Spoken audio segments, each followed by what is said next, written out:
I would say it's a day to remember all the Native children who didn't make it out, and also to honor the people who did make it out and all the trauma that they suffer from it.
He is Jim Browdy. I am Marjorie Egan. You're listening to Boston Public Radio, 89.7 GBH. We are broadcasting live from the Boston Public Library, as we do every Tuesday and every Friday. And we are streaming at youtube.com/GBH News and facebook.com/GBH News. We have a big show on Monday, Jim. Big show. Tell people why. Larry Tribe from Harvard Law School, Lawrence Tribe in the professional way, at Harvard Law School, and Nancy Gertner, also at Harvard Law School, retired federal judge. They're going to join us to talk about the former president's medical problems. Well, he may have some medical problems as well, but he's got a lot of legal problems. We know that for sure. And Tuesday at the Boston Public Library, Michael Cox, who's running the Boston Police Department. And next Friday, a week from today, we're going to have the Attorney General, Andrea Campbell, with us. And by the way, Andrea Campbell, and to her credit, the Attorney General has agreed to talk about my medical problems on Friday. So it should be like perfect symmetry. Oh, my God. During the week. In any case, one last thing before we get started. You just heard the voice of our colleague, great Henry Santoro. Tomorrow, Henry's going to be inducted in the New England Music Hall of Fame. He's getting the prestigious Whaler Award. It's given to inductees for the musical dedication to the New England scene and surrounding community. Nobody has done more. Congratulations to Henry Santoro. Great guy and well-deserving of that great award. That's fantastic. Okay, congratulations, Henry. So we're starting with a new piece in the Boston Globe by Kara Baskin. It wrestles with a question of what, as parents, we can and can't control about the clothes that our kids choose to wear. When they're little, of course, it's sort of easy. You throw a cute onesie on and call it a day. But then at some point, when they become preteens, or tweens as it's called, everything changes. Skimpy crop tops. Marjorie's favorite, quote, $89 scraps of fabric from Lululemon, as Kara writes.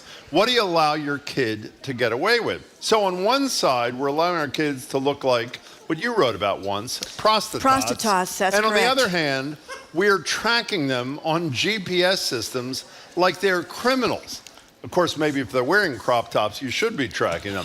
Apps like Find My Friends, which come pre-installed on every iPhone, offer an easy way for parents to check up on their kids. So I guess the question for you is, do you see yourself in either of these parental behaviors? How tight is your parental leash when it comes to clothing or getting around the world and that sort of thing? 877-301-8970. One of your finest columns when you were at the Boston Herald was about prostitutes. Actually, you wrote quite a few. Well, it was about little girls in the size 4, 5, and 6X wearing these little sexy little outfits, the over-sexualization of little girls. Before the show, Nicole and I were looking at these girls that had to be, 9 or 10 years old, dancing around in this video in these little teeny tiny outfits. And the little girls, I'm sure, are sweet young ladies or young girls, but that's the point. They're not young ladies. They're girls. Exactly, but it was a very kind of sexualized thing, and you think of people that might be looking at that sort of thing. But the best thing is... don't just say what you said talking to Nicole. Talk to me about a bar mitzvah you went to not too many years ago. Well, the best thing is, anybody that's been to a bar mitzvah, and I went to a lot of I didn't go, well, sometimes I got invited too, but my kids went to tons of them, and I know people that are dealing with this now. You go to a bar mitzvah, and usually the person, these are mostly 12-year-old, 13-year-old young girls. I mean, the fathers at the bar mitzvahs, they really don't know where to look because there's all these can't look 12 and 13-year-old girls in the sexiest outfits imagined. No sleeves, really short, really tight. And if you go to buy a preteen clothes, it's not really all the parents' fault, the kids' fault. You go to buy preteen clothes or tween clothes. Pretty much, where you get these little short crop sweaters to wear so that when you're in the temple for the actual event, you can look a little less provocative. But it's a real problem, and I think it's very hard for parents because kids want them, and kids want this Lululemon stuff, which is very expensive, mostly a yoga kind of thing. But what are yoga pants? Really, really tight pants. So on one hand, we have that, and parents either allowing it or maybe figuring out they can't prevent it. Another thing, we were reading in a story this morning about how a ton of people are tracking, even telling their kids that they're tracking them on some GPS app, or not even telling that they're tracking them because they obviously don't trust them. Our favorite story is a beloved coworker of ours. You remember this, Marjorie? Her son turned 16. This is a couple of years ago, and as a result, her son was able to drive the car to school that day. And she made sure, she said to him as he was leaving the house, just make sure you just drive directly to school, you stay at school, you can drive around the parking lot practicing, but it's your first day driving, and then you drive right home. He promised he would. So what she did at lunchtime to make sure he was doing it, because he's really actually a sweet young man now, she tracked him. And he was not exactly at the cafeteria at school. She texted him and said, "Where are you?" He said, "I'm at the cafeteria at school." He actually was at the Capitol Grill in Burlington. So having lunch, I guess celebrating the fact that he was able to drive. So I guess there are occasionally some arguments, but I guess what doesn't make sense to me, on one hand, you are not working as hard as you can to keep your kids out of these skimpy, over-sexualized clothes, as you say. But on the other hand, you trust them so little that you basically stunt their growth into independence by tracking them on a GPS app. You can't keep them out of these little clothes because what they do is they may leave the house in one outfit and show up at school in a completely different outfit. It's the oldest trick in the world. Did you tell me in all seriousness, was it you that told me on the air, we discussed this a few years ago, that you used to wear one thing and you'd take it off on the way to school? Makeup was a big thing in my day. You put a lot of makeup in. You'd leave the house looking like, a 12-year-old girl, and you get to school looking like you were basically as a stripper or something like that. It was so much makeup on, the false eyelashes, the white lipstick. That used to be big when I was little. But Jamie just pulled a column I wrote about this years ago. Whoa. When I talk about hooker dressing, for the bar mitzvahs and the prom. But the beauty of it is the boys taking these girls to the prom are really unfazed because it's old hat to them because they've seen it for years, the cleavage on parade and homeroom and the crop tops. Cleavage. You know what the crop tops are, right? Of course, really short. Bare midriffs. So it's a real dilemma. So what do you do about this? 877-301-8970 is the number, 877-301-8970. Oh, here's something that is very true.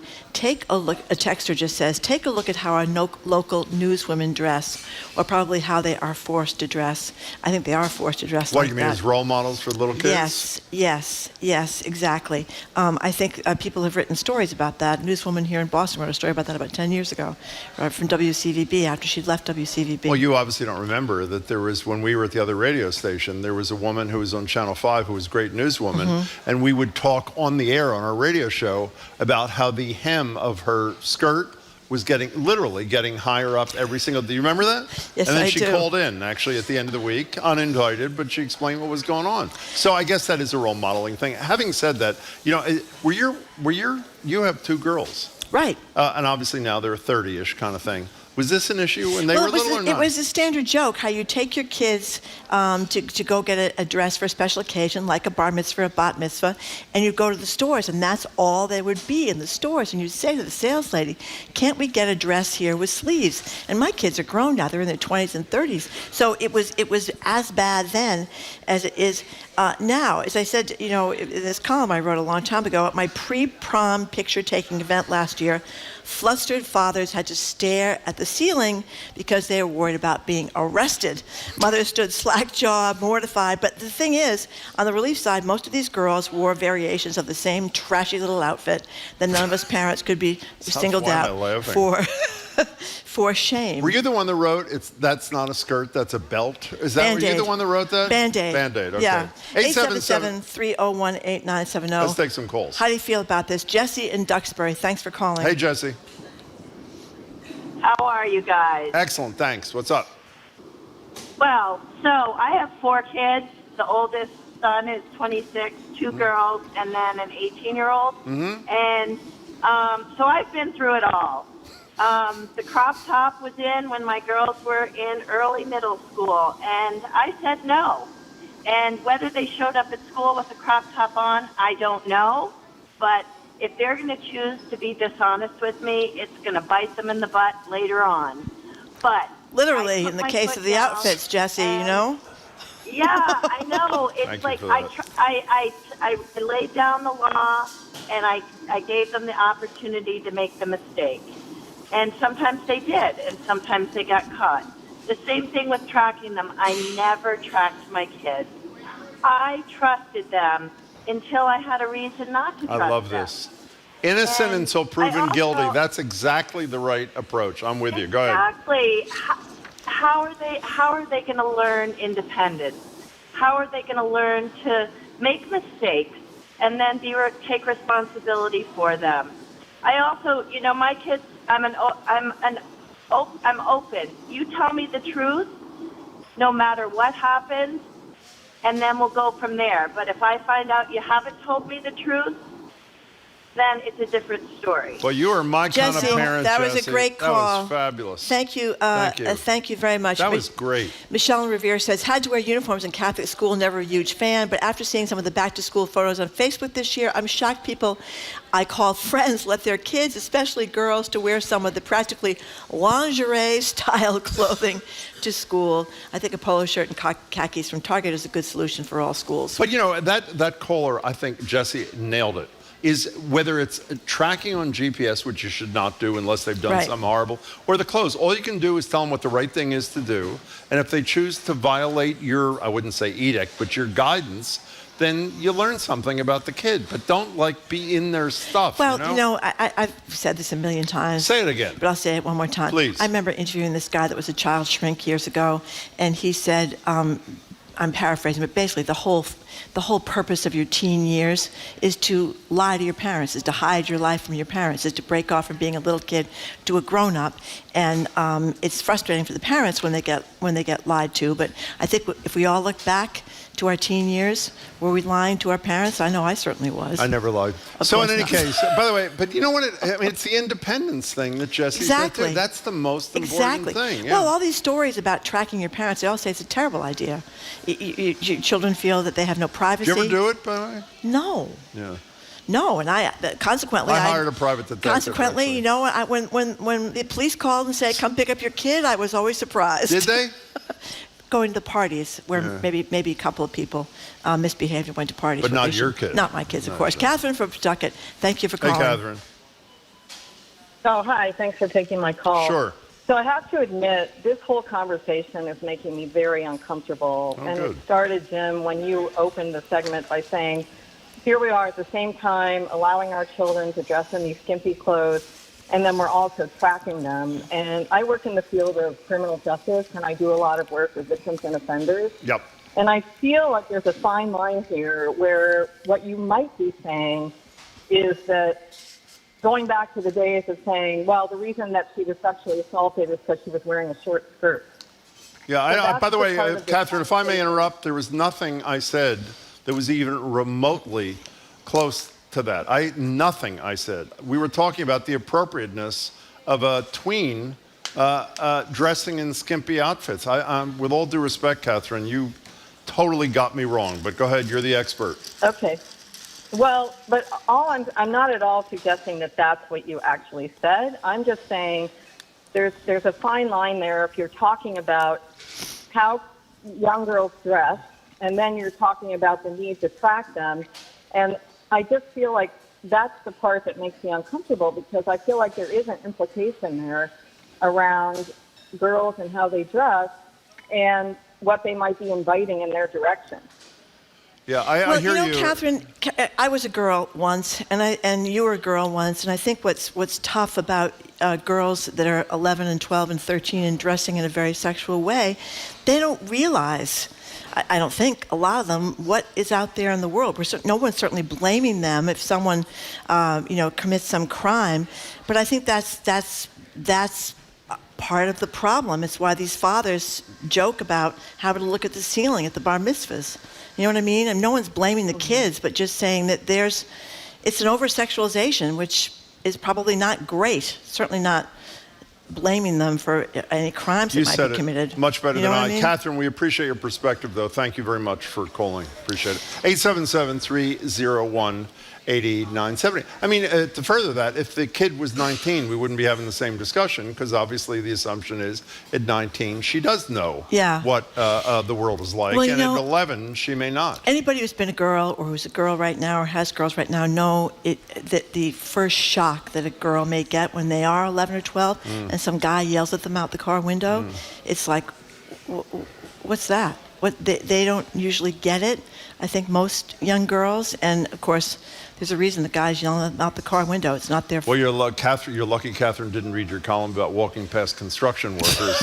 Marjorie, one of our other great columns, which we won't get into, we won't. Let's not get into that. Walking past construction workers when you're 20 versus 40. When you're 40, that's right. It's a very different experience.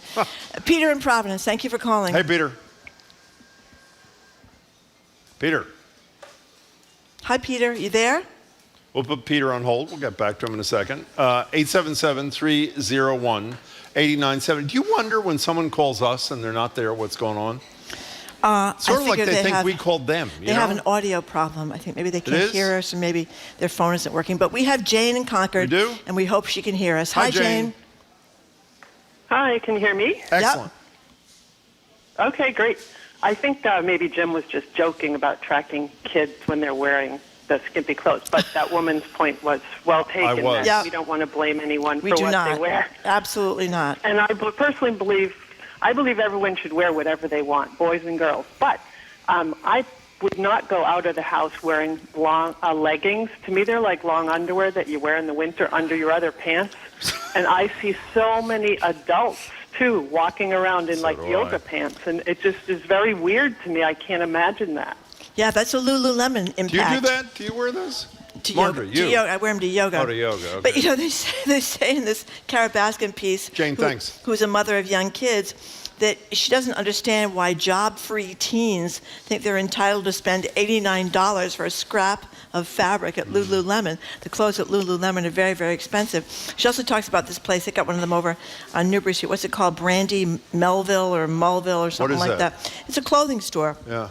Where the T-shirts are really low cut and really high cut, and they look kind of like baby doll pajamas, but they're really tight baby doll pajamas.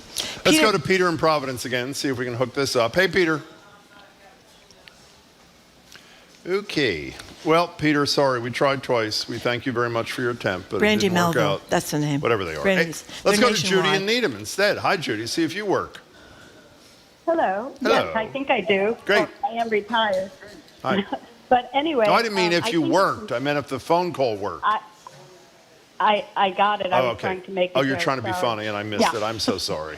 Go ahead. That was actually a good joke, and I really apologize. Go ahead. All right. That's okay. Yeah. All right. Well, I think it's kind of an age-old problem on steroids, because when I was going to high school in Brooklyn in the 60s, miniskirts were all the fad. That's true. And we would roll up our skirts and put a big belt around it. And when we got to school, the dean of girls, even though it was co-ed school, the dean of girls would look up and down the halls for anybody who had a suspiciously big belt on, and she would take them for the day, and you'd have to unroll your skirt That's pretty down good. to your knees. And so I laugh thinking about today's problems because it looked so tame that we were letting our knees and our thighs show. Hey, that's a good one, Judy. Thank you much for the call. We appreciate it. What do you do? Nothing. I have 2 teenage girls. I've resigned myself to the fact that today's fashions are not what I would wear, but it's what everyone wears, everybody. If people can't figure out where to look, that's the dads.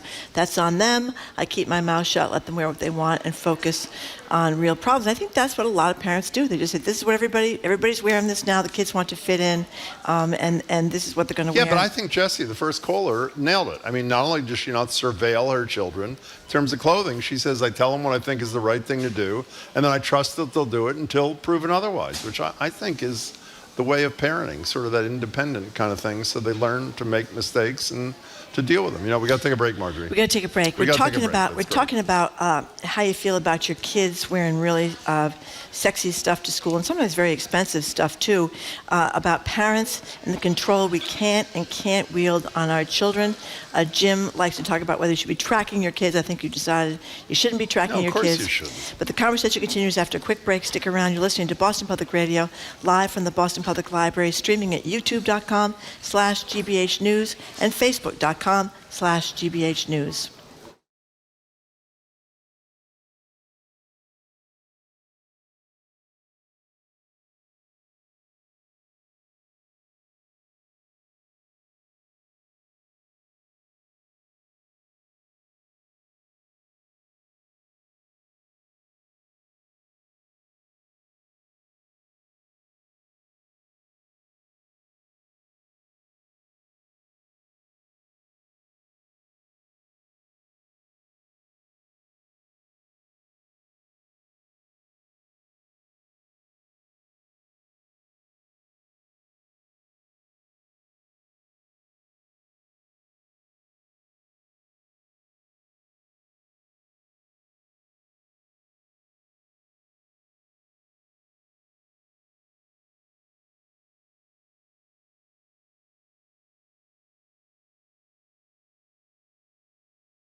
Welcome back to Boston Public Radio. Jim Browdy and Marge Regan live at the Boston Public Library, streaming at youtube.com/GBH News, facebook.com/GBH News. Before we return to the topic at hand, as is this moment, Joe Biden, President Biden, is speaking at the retirement of former Joint Chiefs of Staff head Mark Milley, and it just reminds me yet again what the former president, who would be president again, had to say. He made up a story about General Milley and China, and then said essentially in the old days he would be put to death. And that is the man who is tied with Joe Biden to serve a second term as president. So if you're just joining us, we're having a 2-part discussion about parental control, I guess you'd say. On one hand, how much can you police, or should you police, the clothes your kids wear? On the other hand, is it ethically wrong for a parent to track their kid's location, even if the kid knows, by the way, they should know, using apps, you know about the apps, that bring you their whereabouts vis-a-vis their smartphone. Basically what I guess the summary is, Marjorie wants to talk about bar mitzvahs gone wild, and I want to talk about phone tracking of your children. You can choose either or both at 877-301-8970. Well, one of the reasons we're talking about the crop tops and the Lululemon today is because Kara Baskin, who was a great writer at the Boston Globe, talked about this. She's a parent of young kids. She is? And yeah, I'll read some of the quotes from the parents that she talked to. As a modern parent, I struggle to support the wear what feels good message while also promoting values of self-respect and propriety, for lack of a better term, or pushing back against the sexualization of girls. I'm thinking of when a friend's 3rd grader asked when she'd get to wear crop tops, bikinis, and makeup. And then I talked about the Lululemon thing, and a lot of people think that if their kids want to buy expensive stuff like at Lululemon or at Brandy Melville or Aviator Nation, that what they should do is they should babysit for the younger kids or do something special around the house, earn money basically to buy that kind of stuff because it is very expensive. 877-301-8970 is our phone number or our text line. Hermina from Newton, thanks for calling. Welcome. Hi. Hi, good morning. I'm a first-time caller, long-time listener. Thank you much. That's great. So for me, I just go back to what my mother taught me. If you got to pull and tug at it, don't wear it. And a lot of these youngsters are wearing things, and I'm watching them pulling, tugging. It's like, where's the real skirts and the real, slacks? And I can barely find a pair of slacks to wear. So, and then my other thing, as far as tracking your kids, my niece just bought my great niece, who is 5. She's starting school, and she got her a little phone, and she put her on our tracker so that, we can keep track. She's not doing anything wrong or anything. She's just young, and, she's just starting to go to school full time. And we just want to keep an eye on her, to make sure she's where she's supposed to be. So those are my 2 comments. Well, don't go away. What is the slogan that what did your mother say? What was that line again? One more time, Hermana? If you have to pull at it, don't wear it. I like it. Hey, Hermana, call us again. Thanks for your first call. It was great. We really appreciate it. By the way, our colleague Zoe, for whom I have great respect, thinks I was engaging in victim blaming too. It was surely not the intent. I was more blaming men and urging people to be careful of men who are not careful or not responsible. But in any case, my apologies. 877-301-8970. This is our 3rd attempt at Peter in Providence. If this doesn't work, Peter, it's fare thee well. Hey, Peter. Hey, guys. Can you hear me? We can this time. Welcome. Okay, great. Thank you. First-time caller. I love listening to you guys. Thanks so much. I have 3 daughters, 18 to 22 years. Have you been to the beach recently?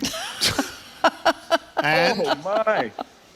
Well, it doesn't leave much to the imagination, let me tell you. But as far as, having some say over what your children wear, I think it's you have to pick and choose your battles with your teenagers. And, our girls did well in school. They went to good schools, graduated with honors. They were athletes. And so I was willing to kind of accept the fact that I didn't like what they were wearing. As far as... Well, Peter, stop there for a second. I hate to keep quoting Jesse, but how about saying to your kid, I don't like what you're wearing. I think a more responsible thing is X. And then trusting them to be as responsible as they can be, especially if, as you say about your kids, they're truly responsible citizens in tons of ways. Isn't that the best way for a parent to go? I agree, but the flip side of that is then you make your children very self-conscious, which is a balancing act. I don't necessarily agree with what they're wearing, but they're comfortable in it. It's what all the kids are wearing, and I just don't want to make them self-conscious. So my wife tells me to shut up. Well, you should have put that in the beginning. That's a pretty good explanation. Peter, thanks for holding on. That is what happens, right? I mean, you see this with your kids. They wear what the other kids are wearing, and you want to fit in. And that's why there's an argument from many people think we should all go back to the days of uniforms in schools. The Trotter School for a long time in Boston had uniforms, so all the kids would wear the same thing. One of the things that's good about that is that it eliminates some of the class differences. Where poor kids can't afford the same kind of stuff. When everybody's wearing the same thing, they might be able to decorate their sneakers or something, or get expensive sneakers, but basically everybody's wearing the same thing, and it avoided some of that competition. But the flip side of that is that clothing is often what young kids use to sort of express their creativity and independence. That's right. So there are two sides to that the Catholic school girls could decorate their saddle shoes, Jim. They could do very exciting things on the laces of their shoes. Jenny from Mansfield, thank you for calling. Hi, guys. Hi. I completely agree with Peter from Providence. You don't want to make your kids uncomfortable. Yeah. My girls are 11 and 14, and they are awkward and uncomfortable enough. Wait, say that again. They're awkward and what enough? They're just uncomfortable in it. They're coming into their bodies, and they're developing, and they're maybe getting attention that they don't want. But for the most part, I let my girls wear what they want. Let the girls. We're losing you. We're breaking up, Jenny. Thank you. Let the girls wear what they want. Well, that's two in a row who have that kind of perspective. Yeah. Kara Bashan talks about her son who all he wears is basketball shirts and shorts and leggings under the shorts, which I really don't get either.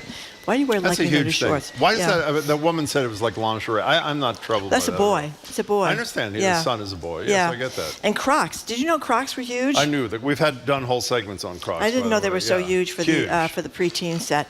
Barbara, we're done, by the way. Do you know we're done? We're out of time. Whoops. Clock works okay. like that. We have to move on. Here's where you say we're thank done. you. I don't think we've solved that whole problem, Jim. But anyway, we're going to move on because we are going to have our Live Music Friday segment up next, courtesy of singer-songwriter Maddie Lamb, ahead of a show with Chinatown's POW Arts Center. We'll talk with Maddie, POW Arts Director Cynthia Wu, and muralist Nell Valley. In just a moment, that's up. Don't go away. You're listening to Boston Public Radio 89.7 GBH. We're broadcasting live from the Boston Public Library, streaming at youtube.com/GBH News and facebook.com/GBH News.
Welcome back to Boston Public Radio. Jim Browdy, Marge Regan, live at the library, streaming at youtube.com/GBH News, facebook.com/GBH News. Monday, Larry Tribe, I would say America's premier constitutional law expert, and former Judge Nancy Gertner join us together to talk about the legal travails of the president, the former president, maybe the next president, who knows. Tuesday, the commissioner of the Boston Police Department, Michael Cox, will be with us at the library.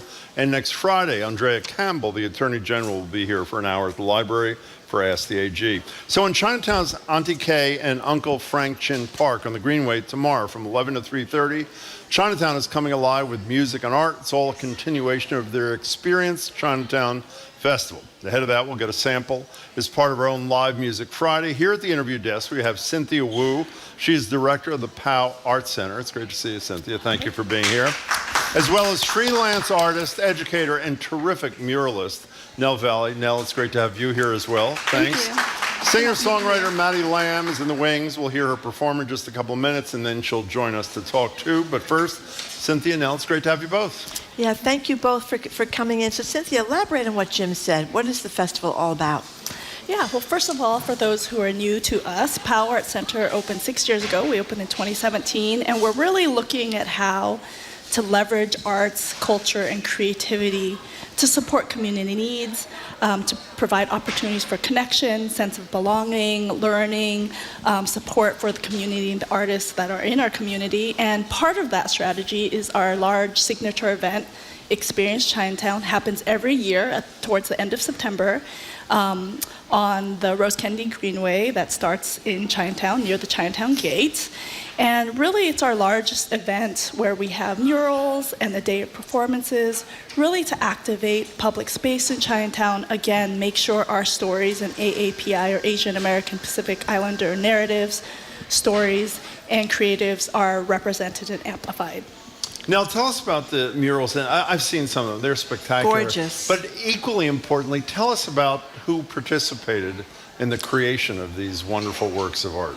Yeah, thank you so much. So I had the pleasure of working with the Boston Chinatown Neighborhood Center youth over there. It was composed of about 15 teens, and so working with students of all ages, specifically grades 5 through 12, I really enjoyed leading this group through the mural process. Throughout the whole thing, I feel like the importance of process was really important, not specifically the final product. And so it was really wonderful seeing their confidence grow and really research and understand the community around them in Chinatown and uplift the narratives they found out. Well, not only is the process wonderful as you described it, but the product is pretty wonderful too. Yes. Describe some of the subject matter. I've driven by and it's great. Describe some of the subject matter. Thank you. Yeah, so the students, they, thanks to Boston Chinatown Neighborhood Center, the interns, and also Nora Lee and Lydia Duan, they did a wonderful job leading students in their research. And so they had interviews, and the imagery they came up with was a scene of people playing mahjong, a beautiful dragon with a landscape with public transit and the buildings that made up Chinatown, as well as things that are specific to AAPI culture, some being the lion dances and lanterns and the food. So really Isn't there a hot beautiful. pot thing there too? Yes, there is. One of my favorites in the world, I should say, so I have a bias. It's Cynthia, great. you mentioned that the Power Arts Center is fairly new. So what was the genesis? Why not 20 years ago, 50 years ago? Why now? Well, Power Arts Center is fairly new, and I think it was a moment of opportunity. So the parcel of land that Power Arts Center is a part of was actually on a new development by Asian Community Development Corporation. That's a local CDC that ensures that there's affordable housing for the Chinatown community.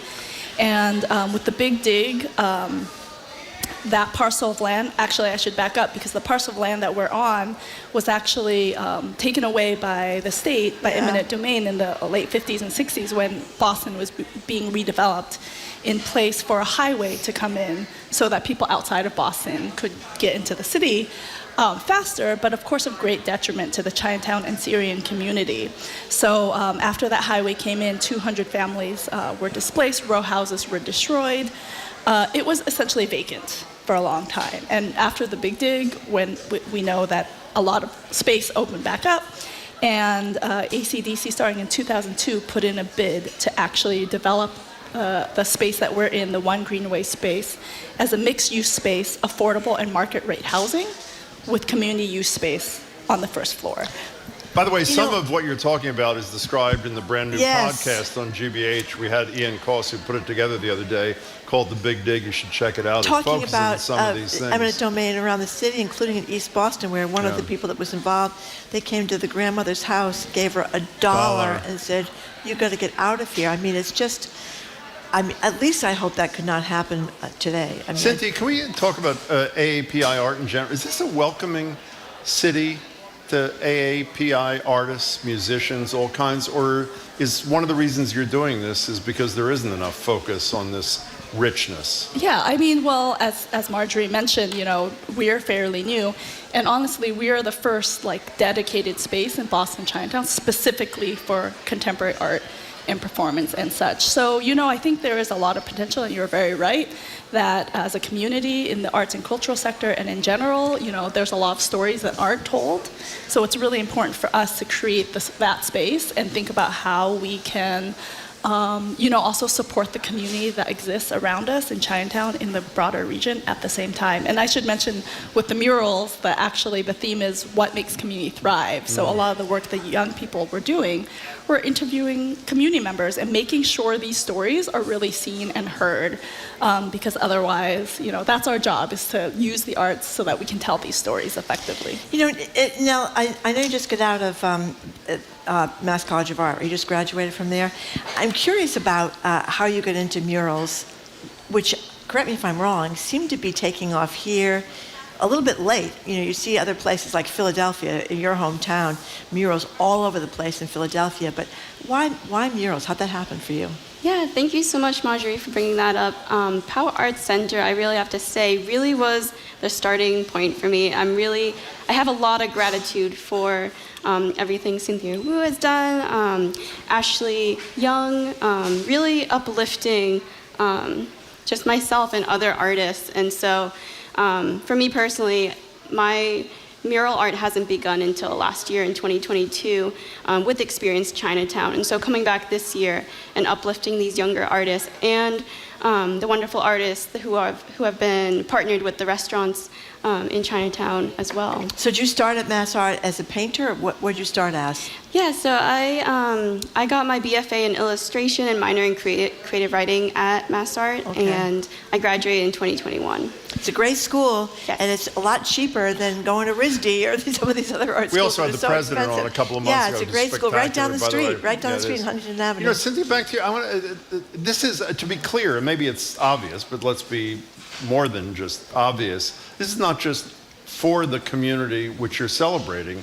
It's for those of us who don't appreciate enough about what comes out of that community to experience it, right? Isn't that why this is happening? Yeah, I mean, I think it's multifaceted, right? Giving space for community members or people who identify as AAPI to feel like they belong, see representation of artists that look like themselves.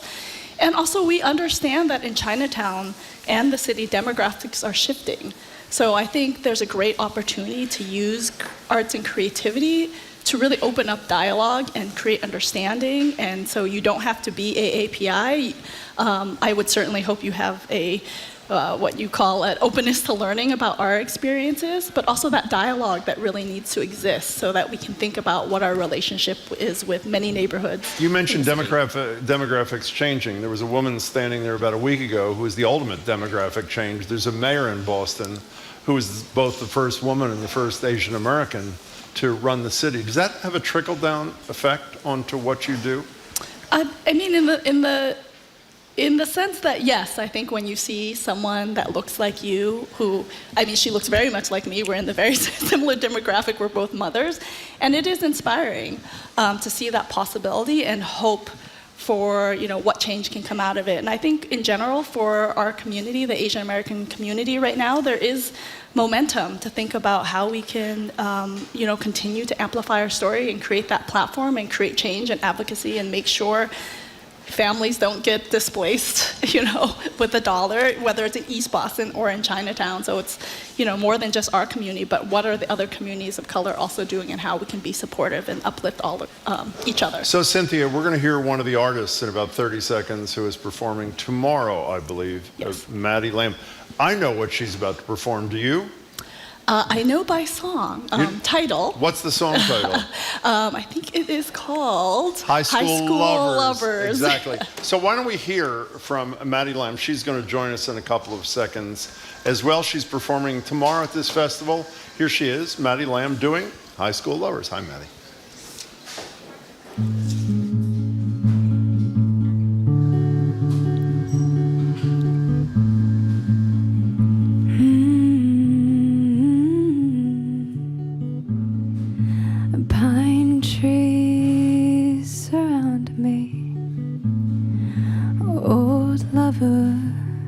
You found me in a strange place, hair tangled, tears running down my face. Some things never change. You promised me a safe place. Nice car, fancy apartment, they don't impress me. Nice job, rich man, I know you're empty. I know you're empty.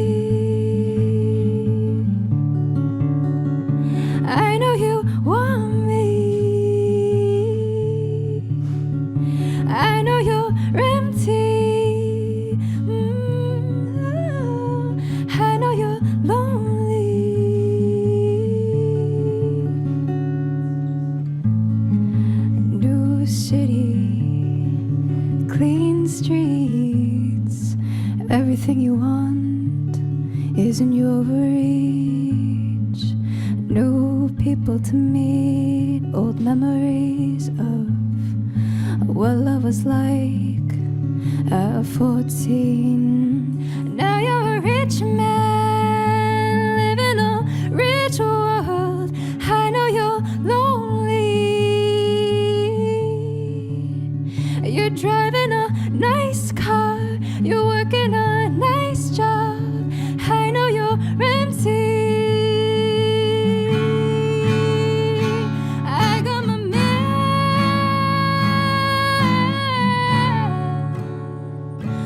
waiting for me.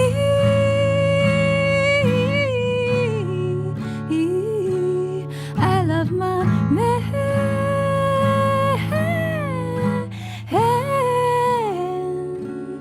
High school lovers never meant to be. I know you're lonely, so very lonely. I know you want me. I know you're empty, so very empty. I know you want me.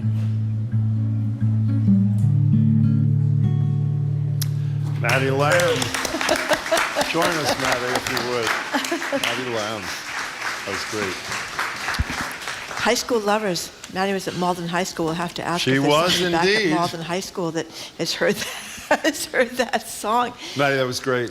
Is That was great. that autobiographical at all, Maddie Lamb? Yes. Malden High? Very much so. It's a funny story. Can I tell the story? Absolutely. Okay, since we're all friends here, Yes. oh my gosh, I can't believe I'm going to tell the story on radio, but I graduated college, and I was like, okay, like I really want to make it, like I really want to do this. And an old boyfriend of mine, we grew up both pretty poor. He like made $500,000, made a lot of money. He was like, Maddie, he hit me up. He was like, hey, I know you want to make it. I'll be your sugar daddy. And I was like any moral woman, I'm gonna go check it out. And so I went, like any good woman, and I was like, oh my God, he's so empty. There's nothing. He's like, he was telling me one night, he was like, I don't know if people like me for me, or they like me for my money. And I'm like, that's poverty. I mean, it's nuanced. It's very nuanced. People need their basic needs met. For sure, poverty is a structural issue, but there's something about spiritual richness that I really value, and that when I have a good tea and I'm sitting with a really good friend and I'm writing a song, how am I not rich? And I'm very lucky. So that's the story. It's a hell of a story, Maddie Lamb. That is a very good story. I mean, I've read some interviews with you, and you thought a lot about what you're doing. You talked about growing up poor. You had Vietnamese and Chinese immigrant parents, so that they had to navigate this whole new country, whole new world. That's right. How was that? Well, they don't speak about their experience very much. I think like a lot of refugees, they kind of just are in survival mode. But I see the sacrifices, and I think like any child of immigrants, we straddle a lot of difficulties. There's tension between gratitude, and there's a tension between guilt, and there's rage that I feel, there's grief that I feel. I feel my grief and their grief that they didn't get to realize their dreams. And for me as an artist, I feel like I have a duty. Like if all my ancestors before me did what they did for me to get here, I'm supported, and I have to do this, and it's my mission here in this lifetime. Cynthia, besides Maddie, what kind of musical performances tomorrow? Who are we hearing from? Yeah, it's a wide range, carefully curated by our performance manager, Ashley Young. Mm-hmm. We're going to have a contemporary dance piece by Continuum Dance Project, in a project supported by the Green Way, called Becoming Water, that actually uses community stories of someone who grew up on Hudson Street, which was the area that the houses were destroyed for the highway, doing contemporary dance. And then we have that ranging to traditional lion dance by Nua Athletic Club. And then we have Tiffy, who describes himself as soft punk, if we had to describe it. And then we close out with Juk Sing, which is a very popular canto pop band that performs in Chinatown. So a wide range of activities. There's going to be tours. of the 6 murals throughout Chinatown, and our exhibition will be open as well. So plenty to do. Why does this matter to you, performing at this thing this weekend, Maddie? Great question, Jim. Thank you. It really matters to me because I feel like so much of my work as an artist is to help people who look like me know that we matter and that we're beautiful. I think growing up I never felt beautiful because I never saw anyone who looked like me, and representation is really important, and to be a part of this matters so much to me, and I feel like I get to say to the rest of the world and our community that our voice really does matter. By the way, we have a connection I want to say on the air. A woman who's on the community board here, who's one of the greatest people I've ever met in my whole life, Mai Du, is one of the leaders of the great Walam Kung Fu that not only Maddie went to in Walden, where she has a studio, but my 2 daughters, when they were little kids, That's right. were they were little Kung Fu. taught by Mai, who's Small one of the world. greats. It is. Do you want to take off your headset and move on back? Yeah, What are you playing in a she's on second? the song that's on Spotify now in South, the Sunflower song. Is that what you're going to play for us next? I'm not going to sing that song. Oh, What are she's you gonna not. sing? Okay. I'm singing a new song that I've never debuted before. What is it? It's called Moonflower. Moonflower. Okay. I wrote it on my trip to India on the full moon, and it's a song to the Divine Mother and the original mother and the mother that came before the real mother. Fabulous. Before you go, did you make that dress? I did! That is unbelievable. Crochet. That is really gorgeous. And you are on. We can get you, Maddie Lamb, on Spotify. You're out there, and on SoundCloud, all that kind of YouTube. stuff. Yeah, that's right. You got to So we head can- over, though. We're not going to have enough time. Okay. Cynthia, if people want to find out about the whole agenda, where do they go? Where's the website? Where do they go? Yep, go to our website, powerartcenter.org, click on Experience Chinatown, follow us on social media, especially for rain updates. Oh, I know. I'm Well, worried also, about we the should rain. be, you're there year round. Obviously, the Yes, festival's a yeah. finite thing, but check out POW, and we're really glad to have met you. And here she is yet again, Maddie Lamb.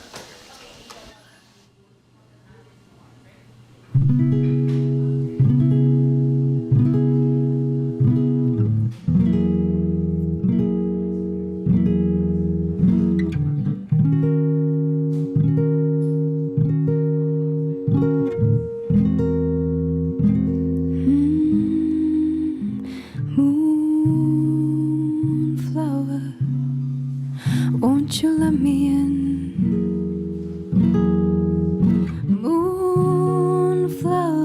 Moonflower, you're a part of my skin, and I feel just like a child again. Won't you hold my hand? Won't you make me feel like a woman? A woman, a friend.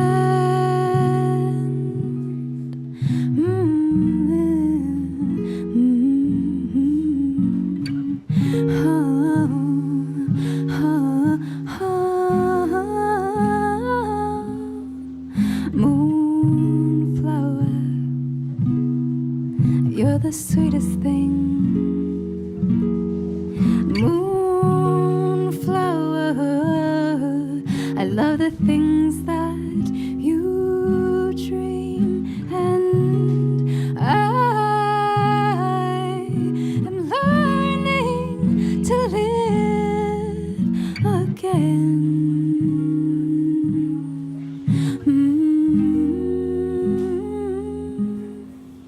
Oh, I see you in a face of a flower, and you love me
singer-songwriter head of performance tomorrow at Chinatown's Auntie Kay and Uncle Frank Chin Park on the Greenway next to Chinatown Gate. For more information, go to powartscenter.org, PAO-artscenter.org. Thanks to POW Arts Director Cynthia Wu, freelance painter Cynthia. Nell Valley. Up next, Callie Crossley joins us. You're listening to Boston Public Radio 89.7 GBH.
People who struggle with loneliness and isolation, their risk of mental illness goes up, of depression, of anxiety, of suicide. But the surprising thing is their risk of physical ailments go up too, with an increased risk for cardiovascular disease by 29%, a 50% increase in the risk of dementia.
He is Jim Browdy. I am Marjorie Egan. We're back, hour number 2 of Boston Public Radio. We are broadcasting live from the Boston Public Library, streaming at youtube.com/GBH News and facebook.com/GBH News. We want to mention next Tuesday, Michael Cox, who's the Commissioner of the Boston Police, is going to be with us. We're very happy to be able to talk to him again. And a week from today, the Attorney General, Andrea Campbell, is going to join us here to take our questions and your questions too, I do believe. That is correct. Now, one other thing I want to say in terms of the rest of the show, people know that when we are on vacation and Andrea Cabral or Jared or somebody doesn't fill in, we play the best of kind of thing. That's right. Well, apparently our staff decided it was time to compile the worst of. Oh. And as a result, the final 60 seconds of today's show, we are told, is going to be the worst of Boston Public Radio, focusing particularly on me and you.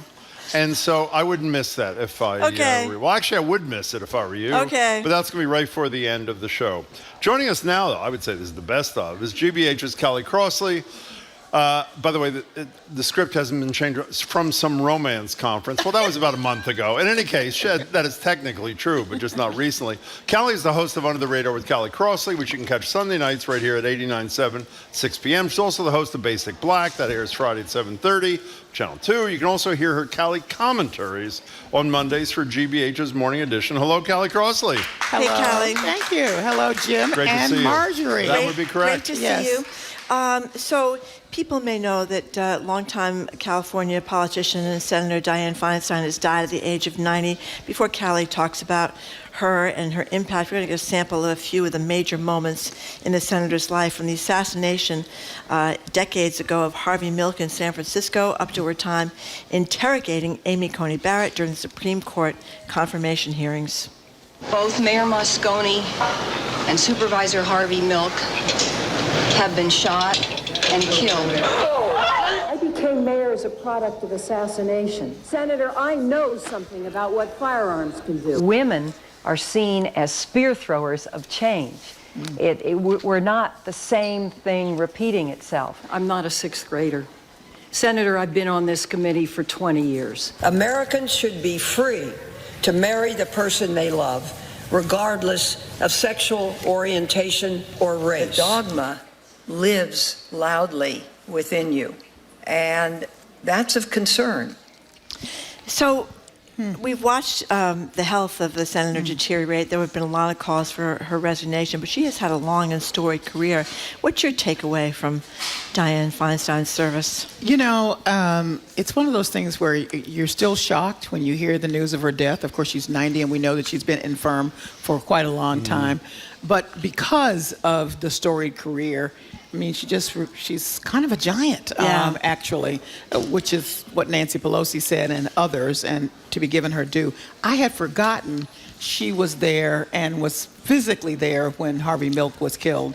So that's a reminder. That took a lot of strength to be there in the moment to announce it, and then, you know, she rose to be mayor, and and served well. I mean, few would dispute anything about her service and how good she was at it until her later years when, in secret mostly, a lot of her colleagues felt that, she should retire because she wasn't up to par health-wise and able to function. But, that was a whole political thing. So, but the problem is when you stay too long at the fair, and I'm not criticizing her, obviously now she has died, and even though I thought she should step down, that tends to be because it's most recent what you remember, which is really sad. I mean, we got a taste here beyond the succession after the execution of Harvey Milk and Moscone there.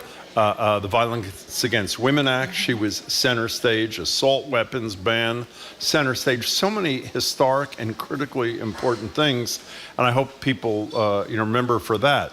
At the same time, what's going to happen is this wild scramble. Yes. The governor appoints Governor Newsom appoints the interim senator. He is committed to picking a black woman. There is a black woman who has announced already that she'd be a candidate. He has said he's going to pick, what do they call it, a space filler? Yes. Meaning nobody who's going to run for the position for fear that it would, disadvantage people like Adam Schiff and other. But, I was thinking about that for a second, and I was thinking, do you remember who was in charge of the search to find a vice president for George W. Bush? Dick Cheney. And all of a sudden he said, it appears I'm the best person to be vice president of the United States. So I hope there's not a lot of backbiting and infighting for fear that whoever is the space filler, or whatever the expression is, decides 6 months in, before November of 2024, that she wants to fill the position, Well, Barbara Lee is one of the people who had expressed interest in filling the position, and he said no, because it's the people who have announced are Barbara Lee, Katie Porter, and Adam Schiff, and he said, I don't want to give anybody from that pool an advantage, so it's not going to be her. She's not going to be pleased about that. And so whoever it is has to be somebody, I think, like Mo, who was here Mo Cowan and filled the seat, with great dignity and honor and intelligence. And that's what you want. And he wasn't looking to be there. He was looking to do the work while he was there and make a very strong transition to the person who would eventually take the seat. Chief of Staff to Deval Patrick, selected by Deval Patrick to fill the interim seat. I just want to say one thing about Diane Feinstein.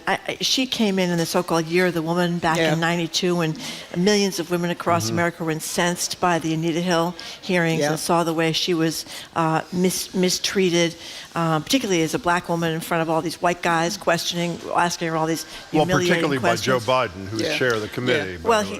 He should have had the other witnesses on, which would have corroborated her story. But that was I thought that was kind of a sea change in terms of her being there, Barbara Boxer being there, the former senator, and actually offices for the first time paying attention to sexual harassment in the office. I thought that was Had we ever had a state where at the same time there were two women United States senators before Boxer and I don't know. Feinstein? I'm not sure. I don't think so. I don't know. Well, here's the other thing. She came in on the Year of the Woman, but she had very strong community support. Yeah. So I think that freed her to say a lot of stuff that some other people are always trying to figure out, is this a good, let me see where the wind's blowing before I make a strong statement. And she just didn't feel that. She felt the strong support of her constituency, and she said a lot of things that needed to be said that probably others did not feel comfortable doing because they feared for losing their seat. Jamie just checked it out. First time in American history that two women senators represented the same state at the, That's amazing. At the same time. In any case, we were initially going to talk about, but that so trivializes the passing of her, about the fact that there's finally a Senate dress code. And so, I think they have more important things to do, but they voted on a Senate dress code, so you're not going to see John Fetterman in shorts presiding over the Senate. Let's move on from that. So there's a poll of black Americans, and almost half of who are polled said they feel that black Americans are not represented fairly or well in the American media. What was your reaction, Kelly Crossley? Well, I got a little bit of a preview. I was at a journalism conference last weekend, and actually the person who did the Pew report, it's a Pew Research Center, gave us a preview. Oh. And the thing that stood out for me is that I just want to pick up from it. It did not matter. The views held the same about the negativity and how black Americans are portrayed by the media, regardless of gender, age, or political party affiliation. That cannot be said enough, because so often in some of these recent polls that have any tinge of politics, there's a divide between the Republicans and Democrats. There is no divide here among Black Americans, saying, look, this stuff is not right, and we need to do something about it. The other part of the survey was that the offering of solutions, and some of the solutions suggested by those who were polled were, please educate journalists better about, Black Americans and their lived experience. Let's have very serious kinds of reporting on racial strife. This is real, it's happening. This is not, dismiss it as if it's not important, or it maybe doesn't happen, or it's so surprising. I mean, these are real kinds of solutions and actions that can be taken. It should have been taken a long time. Well, there's another piece, is the underrepresentation in the newsroom. It's sort of analogous to what we discussed with Michael Curry about health inequity. Is what did he say, 5% of doctors in America are Black doctors? Roughly 6+% of people in newsrooms in America are African American, roughly half of the I know our own newsroom is having discussions about these things as we speak, but obviously that's a huge part of coming out from under this problem, no? It's a huge part. I can say personally, in the first half of my career, a little more than half of my career, when I was working in local newsrooms, I was the only person of color, let alone the only Black person. Had a very interesting discussion with one of my colleagues at one of my stations, who insisted that, and was angry with me, I don't have anything to do with it, that it took him so long to get to the station that we were both reporting from at that point, because he had been told to his face that they had to hire an African American. And I said, I want you to look around the newsroom.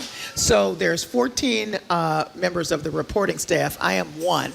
I replaced the last Black person that was here. That was the rule of thumb, which is how I looked for work during that time, see who was leaving. And is that really true? Absolutely true. So I said to him, so you had 13 chances to get a job, and I had one. I'm going to suggest they just didn't like you. So how hard was that? That was very hard. Yeah.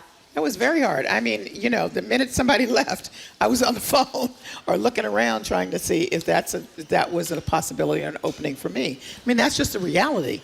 And so, but how hard was it to be in a newsroom where you were the one Black person there? I mean, that's got to be.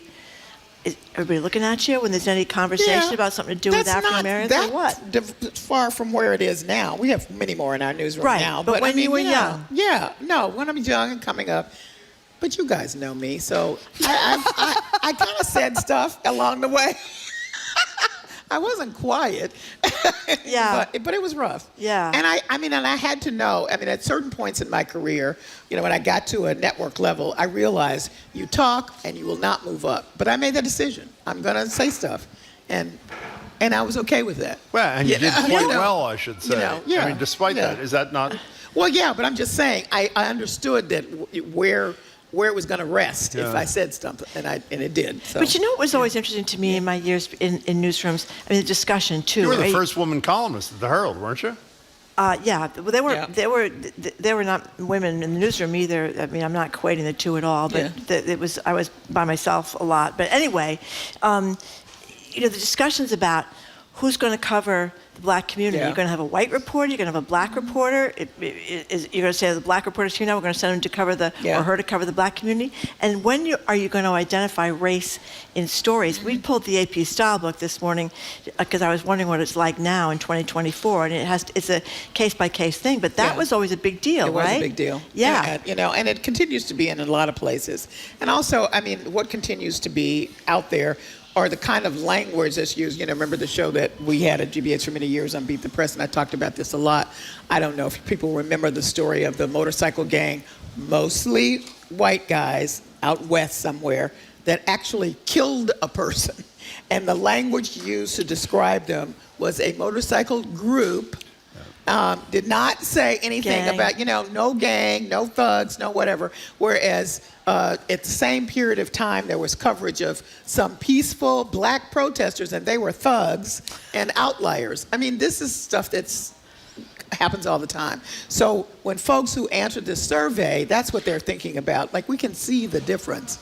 Let's improve that. And it doesn't have to be a big damn thing. Just do it. You can see it. We're talking to Kelly Crossley. Yeah. So, Kelly Crossley, I read this letter that Colin Kaepernick wrote about wanting to go work on the practice squad with the New York Jets because they've lost their quarterback. I mean, it kind of breaks your heart a little bit. He's 35 years old. He still wants to play football even after how he's been ostracized. Gets up every day and works out, apparently. The letter would not have been posted without his permission. It was posted by this rap superstar, J. Cole, and then his longtime partner, Nessa Diab, let it be known that it was okay to post it. And essentially he's saying, okay, well, you've lost, what's his name? Aaron Rodgers. Kelly's a big NFL fan, as we all know. You know where I am on the sports thing. Fine. So you've lost him, and you've got the other guy who's under pressure, the substitute guy. Who's arguably the worst quarterback in the history of pro football, Zach Wilson. Right. Wilson? So I think.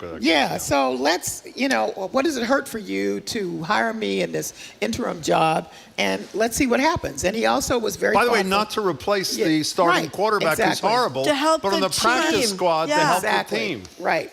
And I just thought this was interesting. You can only earn $20,600 a week in that role. So he's not making tons of money. He just likes the job and likes the work and wants an opportunity to show that, he's deserving of an opportunity and should not have been shut out of the game that he loves in the way Which he was. And the thing that drives me nuts, and I know I'm not alone, all this BS out of the NFL about, equal opportunity. They hired Jay-Z to do the halftime shows. I'm not so happy, about that either, frankly. I think he covers for them. Yes. And this guy, for those who are young and don't remember Colin Kaepernick, he took his team to a Super Bowl. Yeah. He was not some marginal kind of player. He had the audacity to care about police violence against people of color, took a knee. Talk about a tame reaction, but obviously that offends the leaders of the NFL, and essentially he's been unable to do the thing he loves for 7 years. And by the way, the other thing, I don't know if you said this, the beauty of this letter, which did almost break my heart, is it's so humble. Right. It's so humble. It's such a humble. I would be honored and extremely grateful for the opportunity to come in and lead the practice squad. I would do this with the sole mission of getting your defense ready each week. So, do you know anything about the coach of the Jets? I mean, do you think there's a chance? That the owner of the coach. The bottom line is, I don't.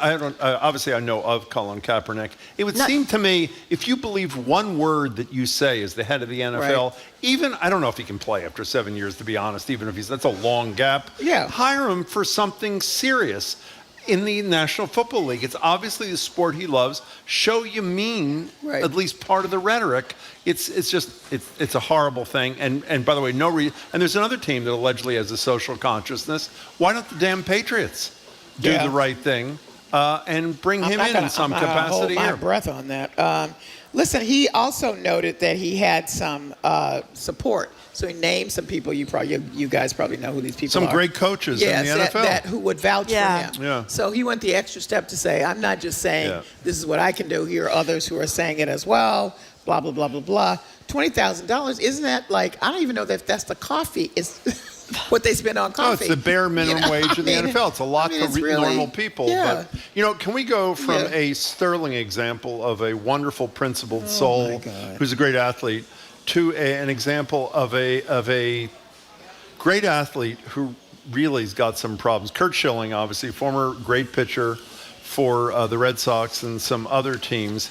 He's on a podcast yesterday, or the day before, whenever it was, and he announces that one of the great stars and apparently one of the most wonderful charitable giving people, Tim Wakefield, who was a pitcher for the Red Sox forever, and Tim Wakefield's wife, both suffer from serious cancer. I think hers is pancreatic, his is brain, without permission of the Wakefield family to do this. And I gotta love this one. I never heard of this one before. Jason Varitek is another famous Red Sox player. He's now a coach. His wife is on Twitter. Her name is Catherine. And here's her tweet, which I think summed it up quite beautifully, which only 3.5 million people have read. F you, Kurt Schilling. That wasn't your place. No. I mean, the cruelty in this is incredible. It's really, I want to say this with all due respect. He's a pig. No. I thought to myself, not only, thank you, not only was it all about him, but no regard for the hurt brought on for the family. Oh, they have kids. I forgot about that. Yeah, I'm like, are you kidding me? The Wakefields, yeah. Are you kidding me? This is the guy that you remember not too long ago took to every media platform about the way that his daughter was treated appropriately. Great, that's a great point. You know what I mean? Yeah. Are you kidding me? Yeah. How dare you? And by the way, while he did a great thing and he tracked down the guy who was abusing his daughter on social media, at the same time he's retweeting Nazi stuff and all this kind of thing. But this to me is the lowest that he has gone. And good for her for calling him out, by the way. It's really horrific. And you just think to yourself, what has happened to people? It's just there's just no humanity anywhere. What has happened? Right. What need did he feel this filled in him for him to be the person who announced the serious illnesses of these two with no people? regard? I just can't. I'm so glad you feel that way. Oh, I can't, it's horrifying.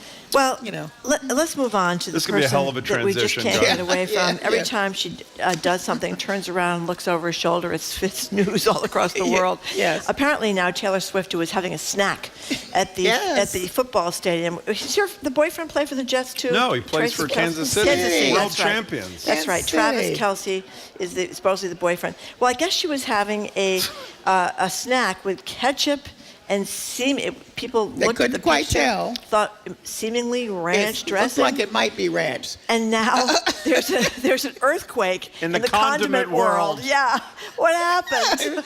This is so interesting. Hey, props to Heinz for taking advantage of whatever. So Heinz saw that everybody's tweeting about what was, quote, seemingly ranch. So they've come out with 100 bottles only of something called seemingly ranch. Ketchup and seemingly ranch, to be exact. The 100 bottles, because her favorite number is 13, and Kelsey's jersey number is 87. You add it up, you get 100. How cute. I actually think one of those bottles would, end up being something worthwhile to have as a pop culture icon. Yeah, it's a combo, I guess, right? The ketchup and the seemingly ranch would be in the same bottle Actually, together. it's going to be worth, if there are only 100 of them. Yeah, how much? That's what I'm saying. I mean, it's going to be incredible. I know. And then they talked about how, again, she's driven an enormous spike in his jerseys, that people didn't even know who he was. Now, let me just say to this, people, I, who follow nothing in sports and could care less, knew who he was. You did? Why? How'd Because you of know? his mother. Oh, with the two boys. The mother had two boys on both sides of the Super Bowl. And she wore a jersey that had a team. Because I like all the personal stories. I don't care about the game or these people. He did too. As I said before, he did a good monologue, I thought, on Saturday Night Live a few years ago with Mom and his brother. Right. And of course, he'd beaten his brother's team in the Super Bowl. My and he's hometown team. making jokes about how his older brother doesn't care that they whipped the behinds in the Super Bowl, and the brother's rolling his eyes and getting ticked off in the audience. It was very funny. What we can name some huge artists contemporaneously in the last number of years. Who's had the cultural impact of this? Literally, there's nothing she does that doesn't create. I would say I would say Beyonce had huge culture with her Lemonade. The whole thing that she did was huge. Right? No, she's pretty big. She had an economic impact like Taylor Swift when she comes to town. Yes. Oh my God. Okay. Oh yeah, they're adding up. They're still adding Beyonce and Taylor Swift. Name another one. And let me just say, because Beyonce called out and asked people to wear silver to her shows, you can't find a silver outfit anywhere. Yeah, sold she's out. been huge. Who's a guy?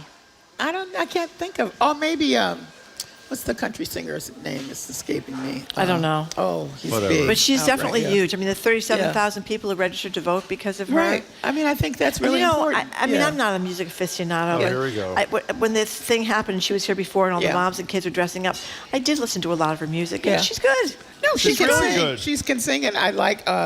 I think Anti-Hero is a really well-written song. I mean, and the video's outstanding, directed by a woman.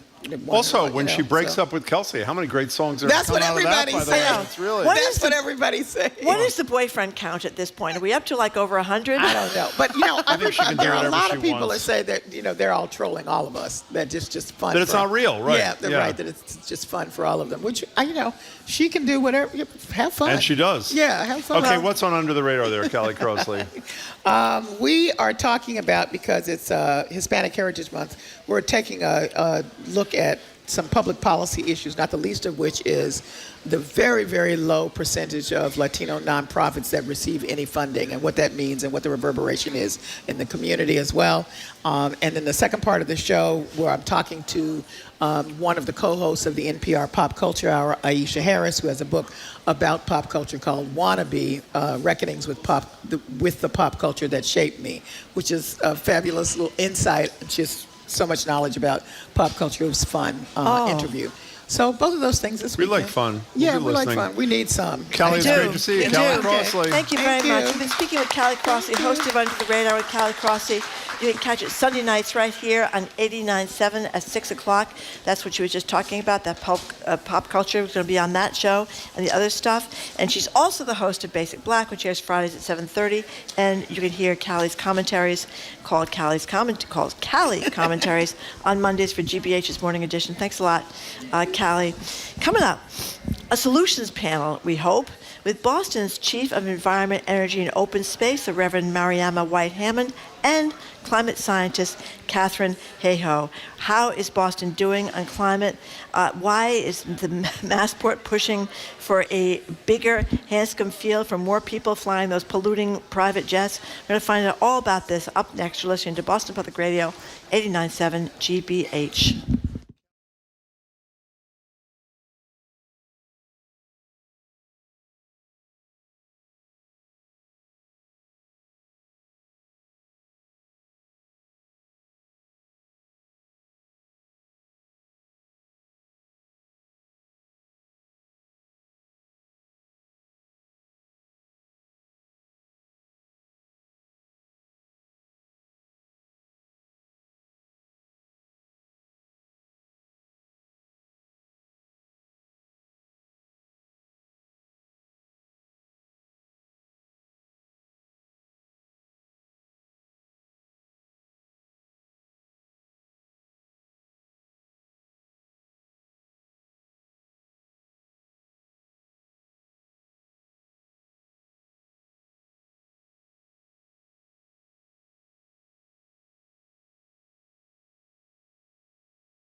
Welcome back to Boston Public Radio. Jim Browdy and Marjorie Egan. We're live at the library, streaming at youtube.com/GBH News, facebook.com/GBH News. Marjorie, stay with me in case I miss anybody.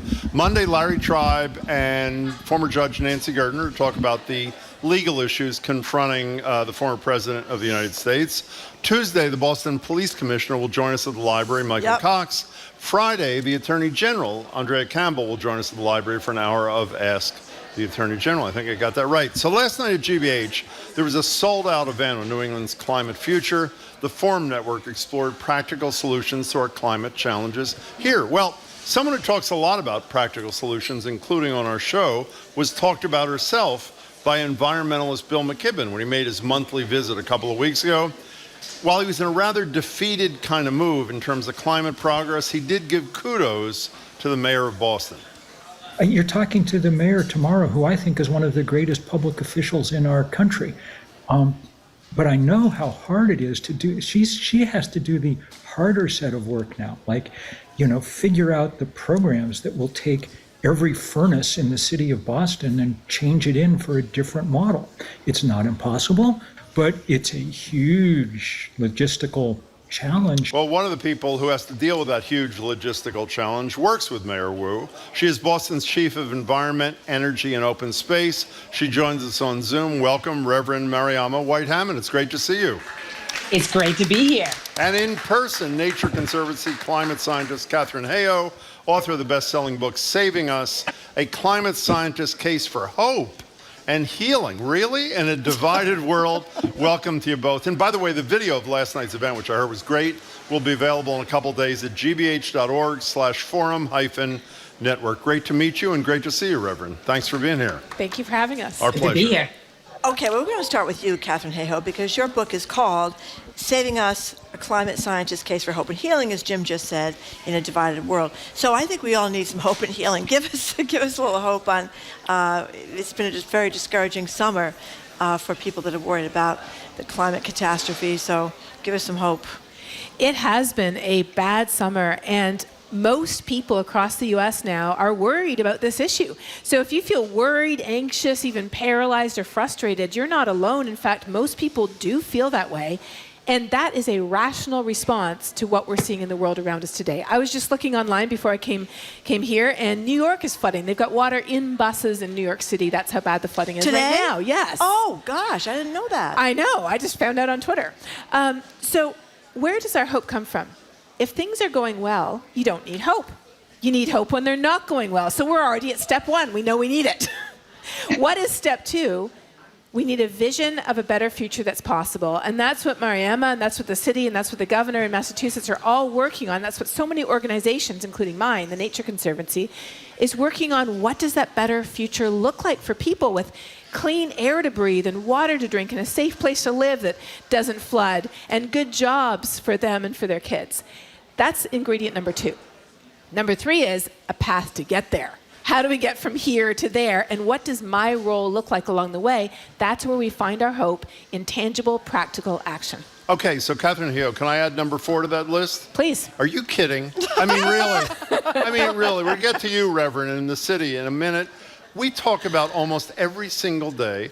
There is a major party in the United States whose lead candidate is a climate change denier. Virtually every leader in that party is an election denier. Mm-hmm. They control the House of Representatives. It's fabulous that the $500 billion climate legislation made it through Congress last year. But is that divide, in your estimation, bridgeable? I mean, hope has to be real at some point. How do you bridge that divide? Well, what you might not know is I've spent the last 15 years living in the second most conservative city in America. Yes. What's that? Texas. Lubbock, Texas. Lubbock, Texas. Yes. I've heard about that in country songs. Yes, you have. Lubbock in my rearview mirror. Yeah, is one of the songs. And? Yeah. So if you can change things in Texas, you can change them anywhere. And in Give Texas, us one example. Well, Texas was already the #1 wind producer in the whole country. When I moved to Texas 15 years ago, it wasn't even top 10 on solar. It passed California as the top 10 solar producer this year. Oh, that is actually In pretty Texas. good. So, Reverend White Hammond, do you have to deal with the divide? While there may be some difference of opinion how to achieve a goal, there's pretty much unanimity in this city about the cause, is there not? Yeah, I would say on the whole, most people in the city of Boston are clear that climate change is happening. I think many of us, I live in Dorchester, we see the water. We see it rising right on Gallivan Boulevard. So I don't think on the whole, our big challenge is whether people believe it's happening or not. The bigger challenge is how fast are we going to move, and how committed are we going to be to equity, and how are we going to get there? So you're right. I think on the whole, we don't have to convince people about the reality of climate change. But like everywhere, this question of what we're going to do about it and how creative and how aggressive we're going to get is still something we have to contend with. Well, you know what kind of killed me? I realized because of the pandemic and because of heat in the schools, and a lot of the schools in Boston are really old, they had to do something so the kids were not going to be in 95-degree rooms. But I somehow found it depressing that in 2023 our solution was to put in dozens and dozens of air conditioners, which are so horrible for the climate. I guess heat pumps couldn't be considered, or what? So I think the reality is, as you raised, a lot of our school buildings are very old. Yeah. But I will say that this summer, we added solar panels to a number of our school buildings. Oh. There is already a program that exists called Renew Boston Trust, which has been looking at all of the solutions we could for our municipal buildings and looking at how we shift them out. And that program actually funds itself. because most of the time it creates pretty huge savings in terms of energy efficiency. And so over time, what we don't spend on more gas or more electric actually helps to cover a lot of the costs. So it is true. We are one of the cities with some of the oldest housing stocks, the oldest building stock. And it's not just that easy sometimes. It's just, oh, well, we'll just get rid of that boiler and put in a heat pump. There are some complications to it. But, we were in a situation, and this is a reality, right? Many of our neighborhoods, many of our communities, many of our buildings have been overlooked for far too long. And so sometimes the solutions can't be done overnight.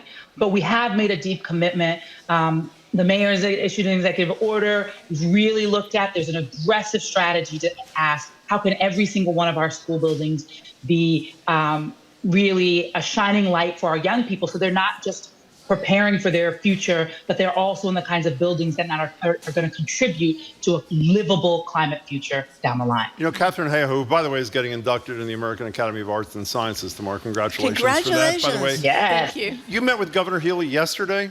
Today. Today. Just Governor before Healy this. was with us, standing right where you are earlier this week. I don't remember what day. There was a young environmental activist who challenged her, who was very upset about how she was doing.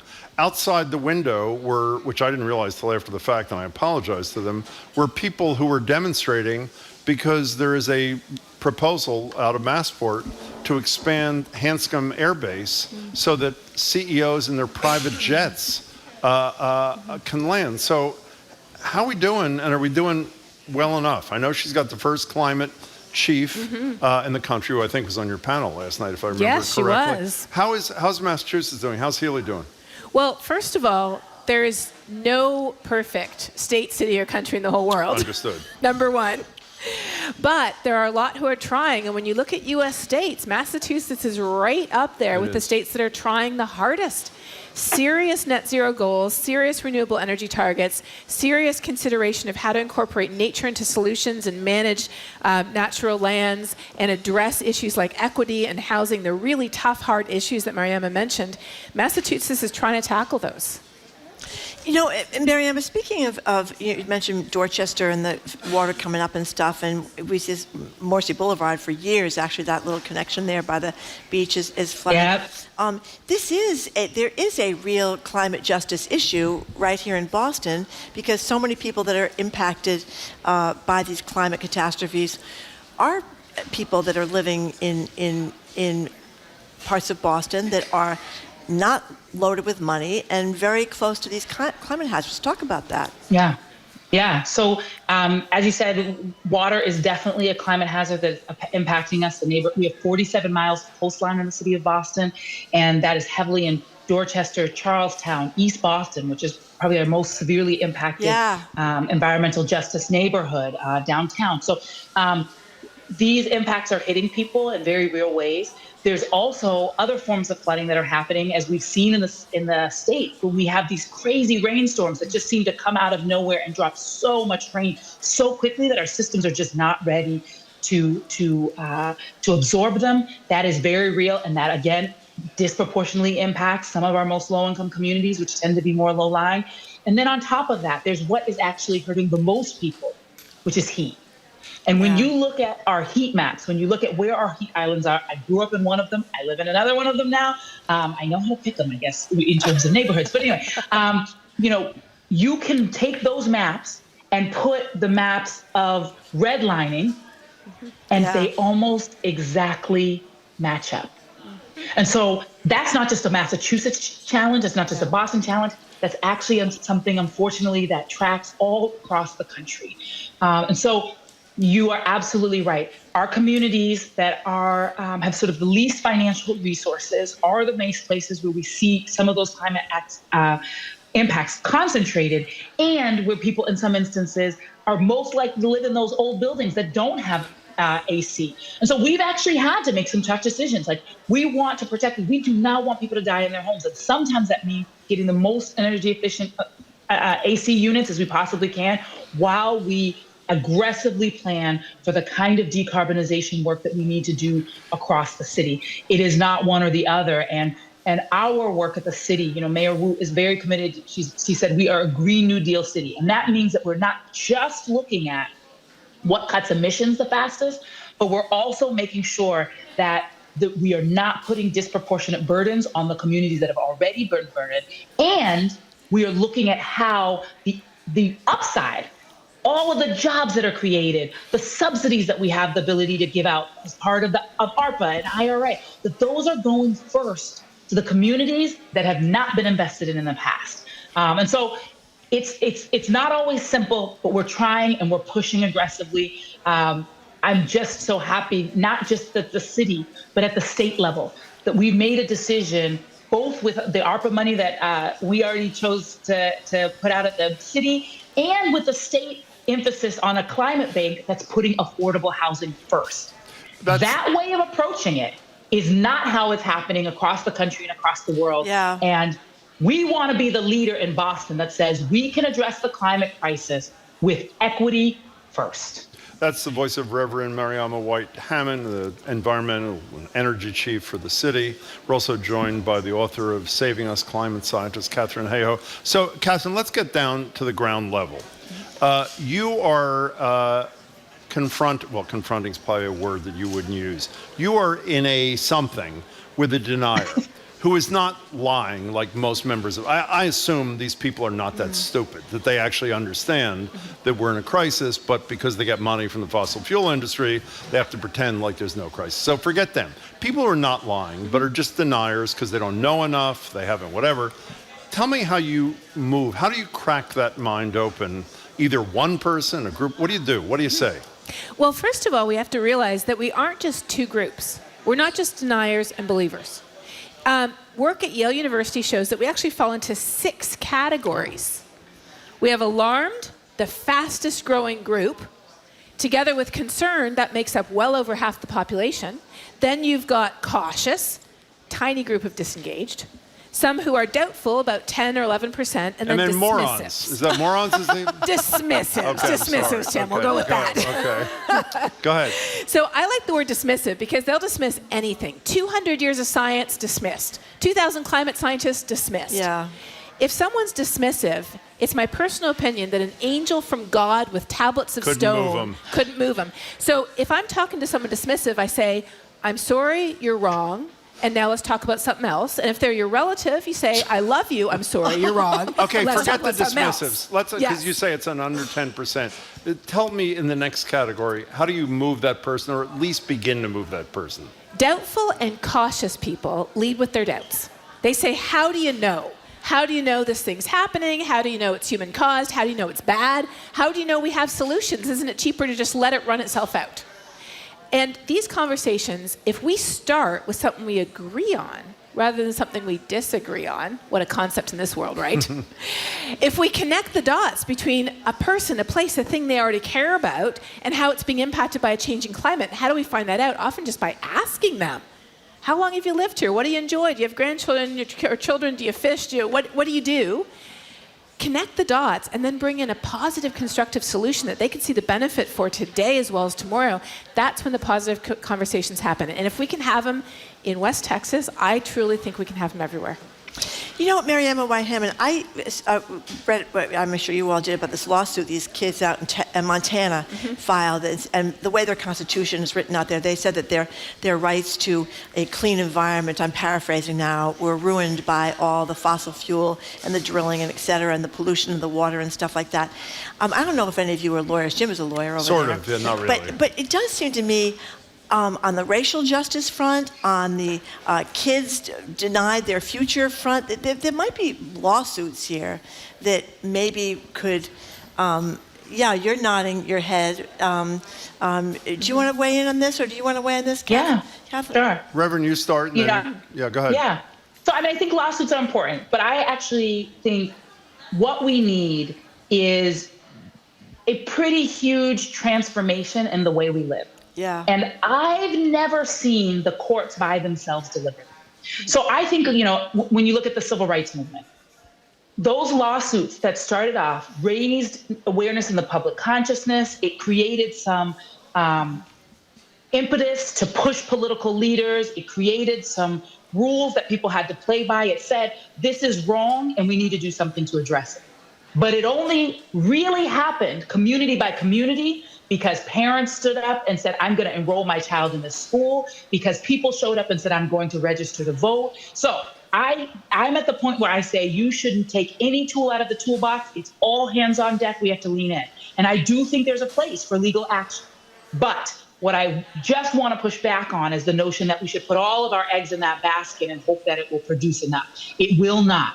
It can help, it can assist, but we actually do need people at the local level standing up on their block and their community, pushing their elected leaders, imagining new ways of doing and being together.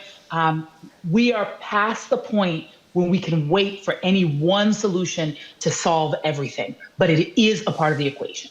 Do you want to speak to that, Catherine Hayhoe?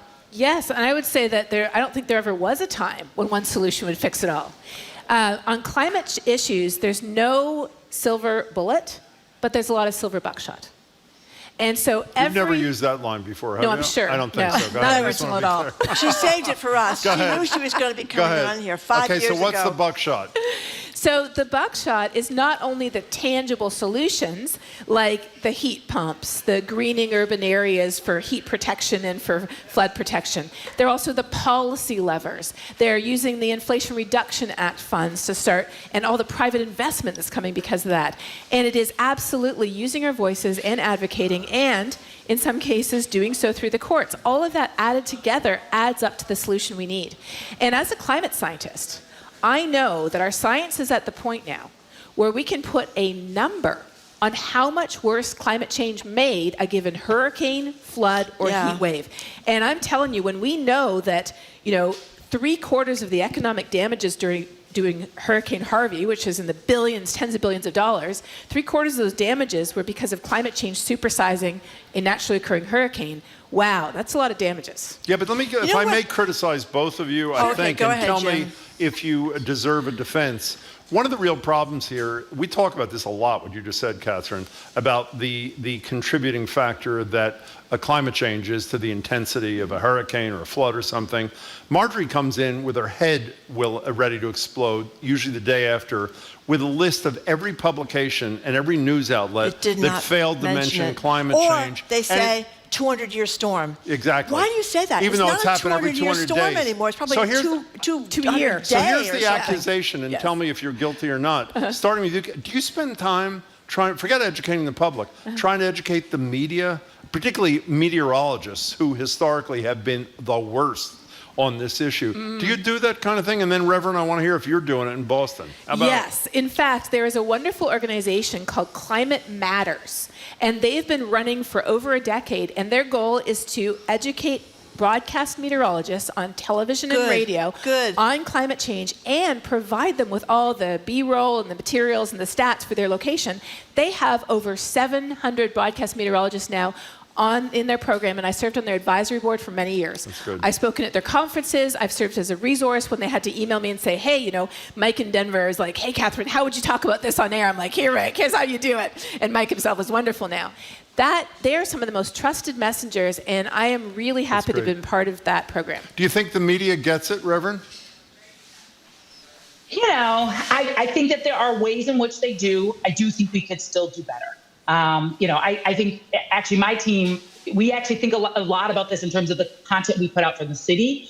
We know that we might be reaching people that others will not. I know my staff, actually, our comms director, just did a climate comms training internal for all of the press team and all of the public information officers across the city. So I do think messaging matters. And sometimes we haven't been on top of making sure that that messaging is clear. But yes, I think there is definitely improvement. I want to lift up the ways that people are doing better. And you are right, Marjorie, that we still have some work to do. Just one last thing before you go. If you wanted to advise people where to go to get information, if they want to do individual things in their own home, if they're trying to figure out better recycling, et cetera, is there kind of a primer that either of you would recommend to the average Joe or Jane? Either in the city or beyond. Yeah.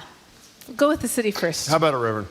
No, I actually was going to say, Catherine actually gave a really good one that she recommended last night as a website. So I thought you might go ahead and What start is with that? We do have other things.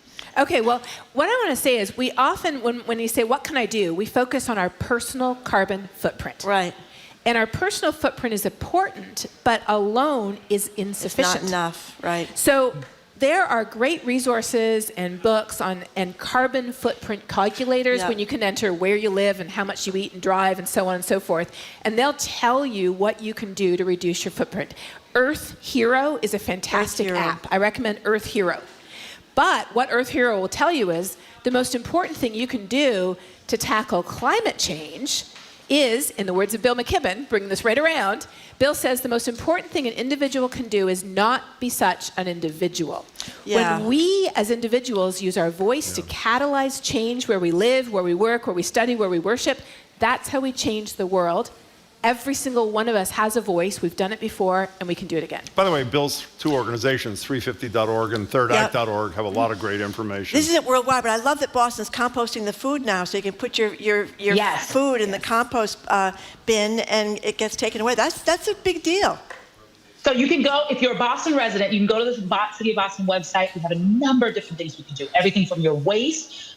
If you already have community choice electricity from the City of Boston, you could opt up to be 100% green. So if you just put in Boston CCE, it will tell you exactly how you could opt up, and it's only 14 cents a kilowatt hour, so it's still cheaper to have 100% green energy in Boston than it is to have Eversource basic rate. So we actually try to create a bunch of different ways. Folks can also be looking at green stormwater infrastructure as ways to participate in resilience. But again, I want to echo what Catherine said. It's both what you are doing personally, that's important, that's very important. It's also what you're advocating for at the city level, at the state level, nationally. And it's also, how are you thinking about not just what you can do, what can your congregation do together? What can your block do together that you couldn't do on your own? Really thinking about how you can do that at every level. And one of the things I want to say that's exciting about it is this is an opportunity to reweave the kind of community that we need anyway. We feel lonely, we feel depressed, and that's because we feel too separated. But I think the climate crisis is going to offer us, and it is offering us, an opportunity to do amazing, transformative, important work together in ways that make our community stronger, healthier, and safer. Let me just say, you both were fabulous, but you're far too positive for this show. So unfortunately, you won't be back. But it was great having you one time.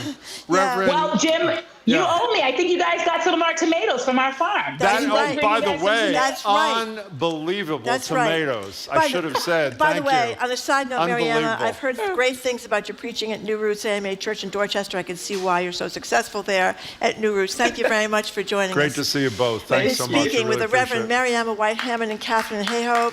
Reverend Mariana is Boston's Chief of Environment, Energy, and Open Space. Catherine Hayhoe is a climate scientist and chief scientist at the Nature Conservancy. Her latest book is Saving Us, a Climate Scientist's Case for Hope and Healing in a Divided World. And the video of last night's GBH event will soon be available at gbh.org/forum network. We will announce when that is available. And by the way, congratulations on the induction tomorrow into the American Academy of Arts and Sciences. Thank you so Great much to meet you. for Thanks being so with much. us. Thank you so much for Thanks being so with much. us.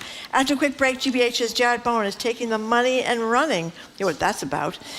Plus, he's going to tell us about this Pulitzer Prize-winning play that just opened, Fat Ham, at So the are Huntington you. You Theater. saw it. I saw it too, yeah. Okay. It was very funny.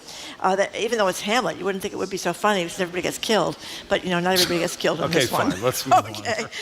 You're listening to Boston Public Radio, 89.7 GBH, broadcasting live from the Boston Public Library.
Welcome back to Boston Public Radio. We're live at the Boston Public Library, streaming at youtube.com/GBH News, facebook.com/GBH News. We're joined now by GBH's Executive Arts Editor, Jared Bone. Hello, Jared. Hello, great to be with you. Hello, hello.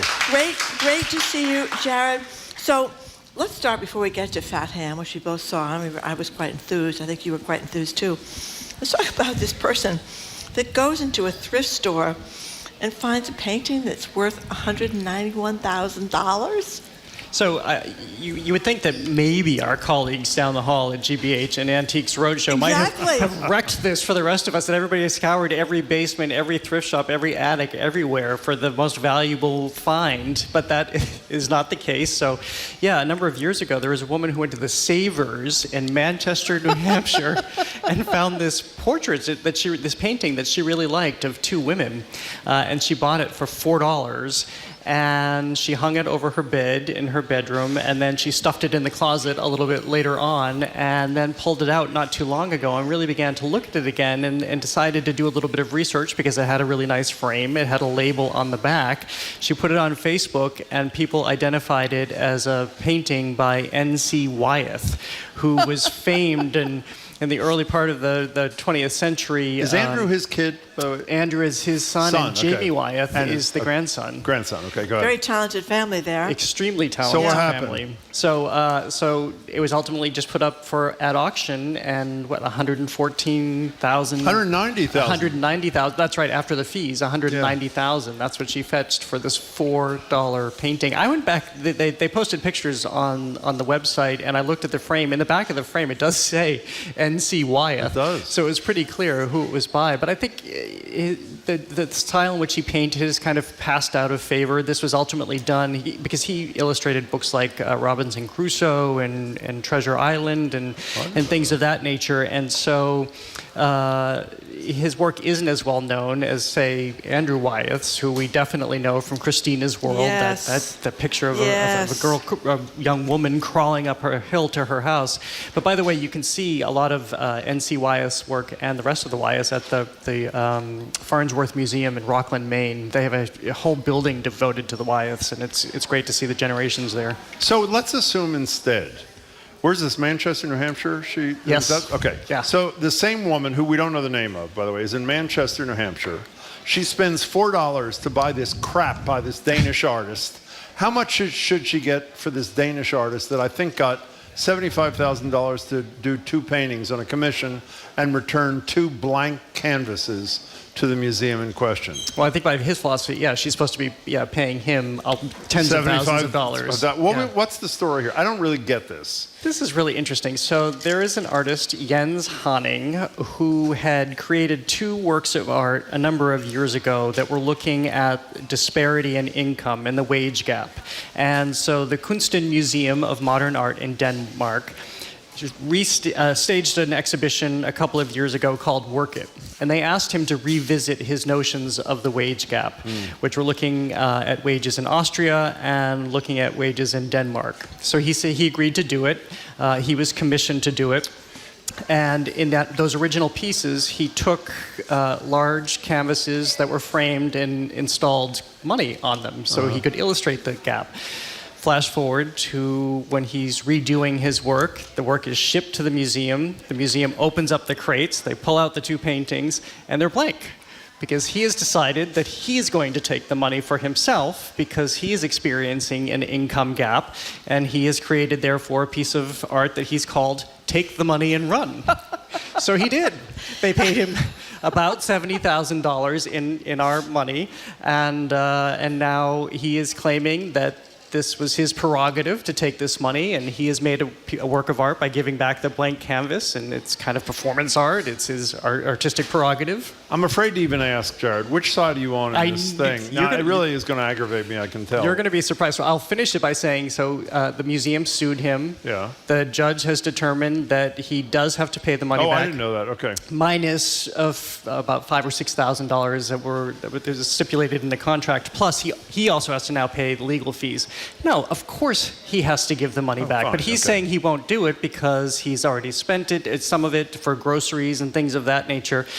But I know you expected me to say art for art's sake. I was sure you were going to say that. Therefore, the money shouldn't go back. But no, you can't bastardize the art so that it makes you above the law. It was contractually obligated to take $70,000, and now he doesn't want to give it back. So if we had done this Thursday afternoon during our Who's the A-hole segment, the artist would have been the A-hole. That's right. Is that correct? I would say that, and what's weird is we have a picture here of this woman just standing in front of this blank That I found canvas. odd too, by the and way. I thought, is this is 2021? It's not here. It's in Denmark. But I mean, what did you make of that? She's looking for meaning. Well, so the artist has said he created this different piece of art.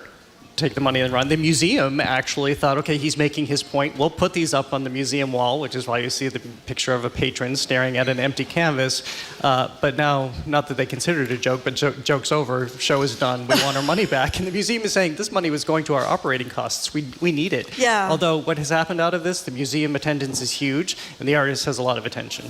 So it is a Latino for one more day, a month dedicated to Latino heritage stories about Latino experience in the United States, America, and around the world. But there's been a big brouhaha about this proposal for this Latino museum. What's going on?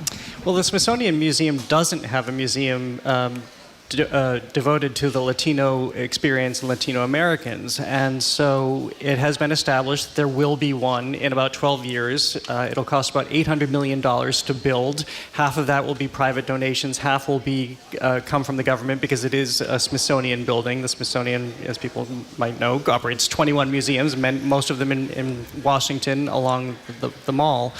But now there's an uproar based on this inaugural exhibition because for the moment, the Latino Museum is housed within the Museum of American History. And so they created an exhibition that conservative Latinos in Congress have said is Marxist and communist and is too progressive and has a liberal bent that paints Latinos as a monolith who have been subjugated and basically have been oppressed for their entire time, and their argument is that is not necessarily the case. You've had Latinos who have come to America or have been born in America and have done extraordinary things and have great might and heft and strength. So, because they have this contrary view to what they feel was portrayed in the inaugural exhibition, they're now calling for the museum to either be restructured or to pull back the funding from it, which will stall its growth, of course. And the museum has seemingly felt this, and its next exhibition was supposed to be about a fight for civil rights. Instead, it scrapped that and has replaced it with an exhibition about salsa dancing. So the museum this museum in the offing suddenly finds itself in the middle of what we keep talking about, our renewed culture wars in this country. And by the way, it seems to me that while the director, or whatever his title is, said that he didn't fade, he obviously did fade. To go from civil rights to salsa is capitulating because the people who control the appropriations in Congress and the House are conservative Republicans. So he essentially folded, right? Well, there's extraordinary pressure. And I mean, I feel for the museum director because if he wants to push this museum forward, and so far they've only collected about $58 million. I say only because, again, it's going to be an $800 million museum. They have to raise $400 million. But they've collected only $58 million so far. So he's feeling this political pressure. He's feeling the financial pressure. And he doesn't want to be the one to derail the latest Smithsonian museum. What's assuming there weren't these problems, what was the estimated open date for this thing? Do you know? It's 12 years from now. 12 so years it's quite a ways away. Okay. The 12 years, the exact same amount of time by which the Green Line will go 4 miles an hour. It's the exact same time. Oh, the poor Green Line. Okay, so I ran faster than the Green Line the other day. Well, who isn't? Out by that slow down branch, Oh, yeah. Okay. It's really depressing. So you went to see Fat Ham the other night. We're going to play some sound in a minute, but I would like to hear, I think Marjorie's sort of like me. If you go to a play with Jared, you first have to hear what Jared says about the play before you say what your opinion is. Is that not true? Or did you form your own opinion? Oh, you do? Well, let's Yes. hear it. What is it? Well, I mean, it's What's the story, first of all? Well, it's a takeoff kind of on Hamlet, sort of. I mean, the young man is faced with his father having just died. He appears ghost-like, just like in Shakespeare play, and says to avenge his death because he says that the uncle, who's now married to Hamlet's mother, needs to be killed because he killed the father, right? So that's basically what's going on in this play. But the thing about it is, everybody winds up dead in Hamlet, as you know, at that terrible scene at the end. This play, I thought, was so funny, and the acting was there was so much laughing from the audience, which was incredibly engaged. Wasn't it nice? Yeah. Sometimes you couldn't even hear what they were saying because people were laughing and laughing and laughing. But that was my impression. And the writing was brilliant, and the dancing and singing. I mean, it was really, really well done. How'd she do? She did very well. Could you want to add anything? Yeah. I mean, I'm still smarting from the fact that Marjorie totally ignored me the other night. She said she didn't see you. We were looking for you. Swooped into the lobby in a big flourish. And I called out. I reached out, Marjorie. Nothing. Didn't even try. Well, I saw our buddy Philip Martin, my fellow colleague here at GBH. I hadn't seen him for a long time. So of course, we don't see each other that much, right? Because we're still not in the office all the time. I saw Philip, and my daughter was there, and who comes from New York City, where they see all these plays. So But anyway, tell us about it. We have some sound from it too. Yeah, I thought this was a brilliant distillation of Hamlet from James Imes, who has written this play, and by the way, won the Pulitzer Prize for drama for this work, because he takes the crux of Hamlet, which is this existential question: to be or not to be. Exactly. And he thrusts this into this family in a backyard barbecue. Yeah. And Juicy, who is the equivalent of the Hamlet character here, after he sees his father's ghost implore him to kill his uncle, he begins wrestling for the rest of this play about what to do with this charge, because he's very unhappy in life to see that his mother has just married her uncle just a few days after the funeral. Body's barely cold. To be diminished because he's also a young gay man, and he's being diminished by his uncle, who is making him feel less than, until his friend Tio, Horatio Tio, reminds him that, and again, this is a hilarious drama, but very heavy subject matter at times, that his father was in prison for killing someone, his grandfather was, his great-grandfather was, all the way back to slavery. And so basically Juicy's existential moment here is, do I kill my uncle because my father has told me to and they're horrible people, or do I break this cycle? Do I, to make a better life for myself, the existential to be or not to be, that question, do I break this cycle by not doing this? But then it becomes hilarious because you have his friend, who's the Ophelia character, who has something to say, as does his friend Larry, who's come home. The Marine. Larry, yeah. Yeah. And so before we play sound... Laertes, Larry. Got it. Yes. Let me just ask you a question, which I think cuts to the core. Why do you think Marjorie ignored you? I don't know. I don't know. Really? May I say something else, though? No. Well, let's play some sound. Before we play the sound, this is a wonderful experience in many ways, but one of them is because you are so close. It's a small theater. You are like... This is the Calderwood, right? The Calderwood. Yeah. You are close. And the audience, it was like going to a rock concert almost. Everybody was... It wasn't, they didn't even draw the curtain, but the end didn't come for 2 seconds where everybody stood up cheering and yelling. It was really an engaging deal. Okay, so here's a clip from Marshall Mabry, who's going to be on the show with us Yes, next I know, week. next week. He plays the Hamlet character, Juicy. Am I Wednesday. right about Next that? Wednesday. Next Wednesday. He's going to be here with Associate Director Dawn Simmons, and they're actually going to perform for us, by the way, which is really pretty great. It's in the studio. It's Wednesday. Here is Mabry, who plays Juicy in Fat Ham, talking. Where does he talk? Where's this from? We don't know. Talking about what makes it different from the original Hamlet. Here he is. I think it's the laughs. I think we are so used to Hamlet being like a 5-act juggernaut. We have 8 acts, and we start cooking on high. You know what I mean? Like, check the eggs, they will be done in 30 seconds. It's short. That's pretty 90 great. minutes. Yeah. No intermission, right? Yeah, no intermission. Super tight 90 minutes. And you get karaoke and performances and dance, as you say. Yeah. It was so much fun. It's through October 29th. Yes. I'm going with one of my kids, Sunday matinee. I'm really looking forward to it. I think you will love it. So you both loved it. Is that the bottom line? Absolutely. Yes. And I'm part of the Boston Theater Critics Association. We gave it a critics pick. Which Which meant we all had the preponderance of votes for the fabulous. Excellent. Yeah. Now tell us about Angels in America, Gay Fantasia, national themes. It has a lot to do with the whole AIDS tragedy. It's at the Central Square Theater. Is this going to be the 8-hour version that they had in New York? Or what's It's divided, I think. So this is the second half. So you might remember last spring we talked about part 1 of Angels in America, which was staged at Central Square Theater. Right now they're doing part 2, although on some performances, I think it's mainly Saturdays, they're also staging part 1. So you could see the full 8-hour saga in one day, and I would actually highly recommend it. Did you do that? But no, because I saw part part 1 in the spring, and I Okay. just saw opening night for part 2 the other night, and it's 4 hours long. But Tony Kushner's Angels in America was written in the early 1990s, and it was coming off of the AIDS crisis. And it was his way of just churning through what had happened in this country and how this whole community was devastated by AIDS. And we find this small group of men in New York wrestling with this disease that is descending upon them. A small group of men, and also Roy Cohn, who's visited by the ghost of Ethel Rosenberg. And Fittingly. Why don't you explain for the few who don't know who Roy Cohn is? Later in life, he was also, we've been reacquainted with him for the fact that he was Donald Trump's lawyer, but he was also the one who was responsible for the team that put Ethel and Julius Rosenberg to death. Yes, and sat next to Senator McCarthy during the McCarthy hearings. Exactly. So part 2 finds us after this small community of men and a couple of women have understood what's happened in their community. And by the way, this is being staged very intentionally coming out of the COVID crisis and seeing what that did to our country. But Act 2 is called Perestroika, which is the label given to what Gorbachev and Brezhnev had done in the Soviet Union in terms of rebuilding. So what are we rebuilding in America?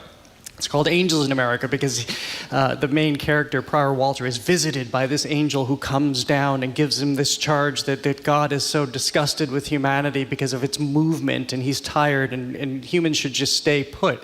And Prior Walter, he's given this task of being a prophet, but not a very good one, because he decides he needs to push back, that the only way that we're going to move forward in life is to keep moving, is to keep processing and dealing with this trauma and moving onward in life. And so this plays out over the course of these 4 hours. It's brilliant, and this is totally stripped down because it's directed by Eric Tucker, who does the most brilliant things with barely any props, barely any scenery. You go into the Central Square Theater and to this space that completely transforms with this wonderful energy, and the way he uses actors to be other props, or the way he uses choreography, the way the angel becomes this magnificent character just by a sheet that's draped over her.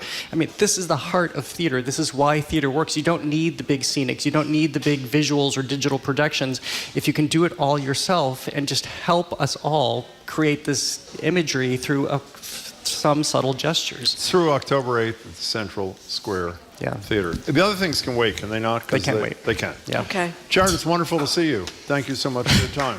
Good to see you. I think you and Marjorie should meet off air and discuss that little dust-up you two had when Marjorie ignored you at the I didn't see theater. him. I kept looking for him. We saw you. How could he see you and you I was on didn't the see him? right-hand side of the theater. Like I was about in the corner. You were in the corner. Okay. It was in the lobby. Oh, it was in the lobby. Yeah, Okay. he's Well, in the lobby. I was trying to make a grand entrance. You Jared. were. I'm sorry. It worked. It worked. She was just like the angel. Angels in America. I am That's right. here. That's right.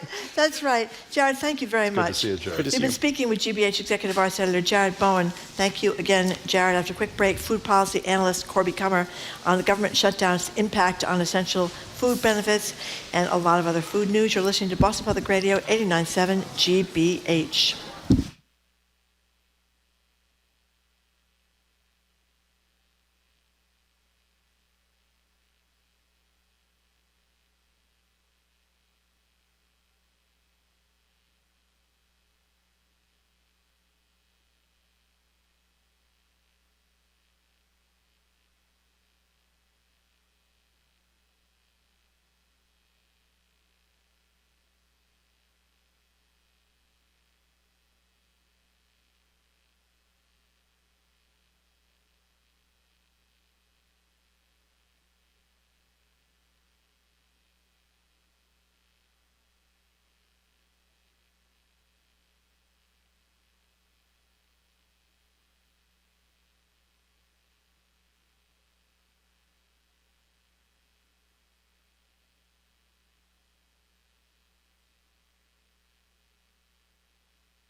Welcome back to Boston Public Radio. Jim Browdy and Marjorie Egan. We're live at the Boston Public Library, streaming at youtube.com/GBH News, facebook.com/GBH News.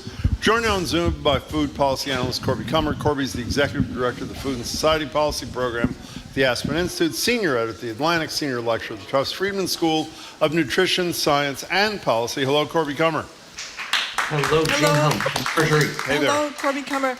So we are maybe hours away from a government shutdown, unfortunately. What is this going to mean in the food world, in the nutrition world, especially for people without much money? It's going to have more impact on women who are in the WIC program, which is Women, Infants, and Children, which is the most successful food as medicine program that's ever been enacted because it pays attention to exactly what women buy and feed their babies and their young children.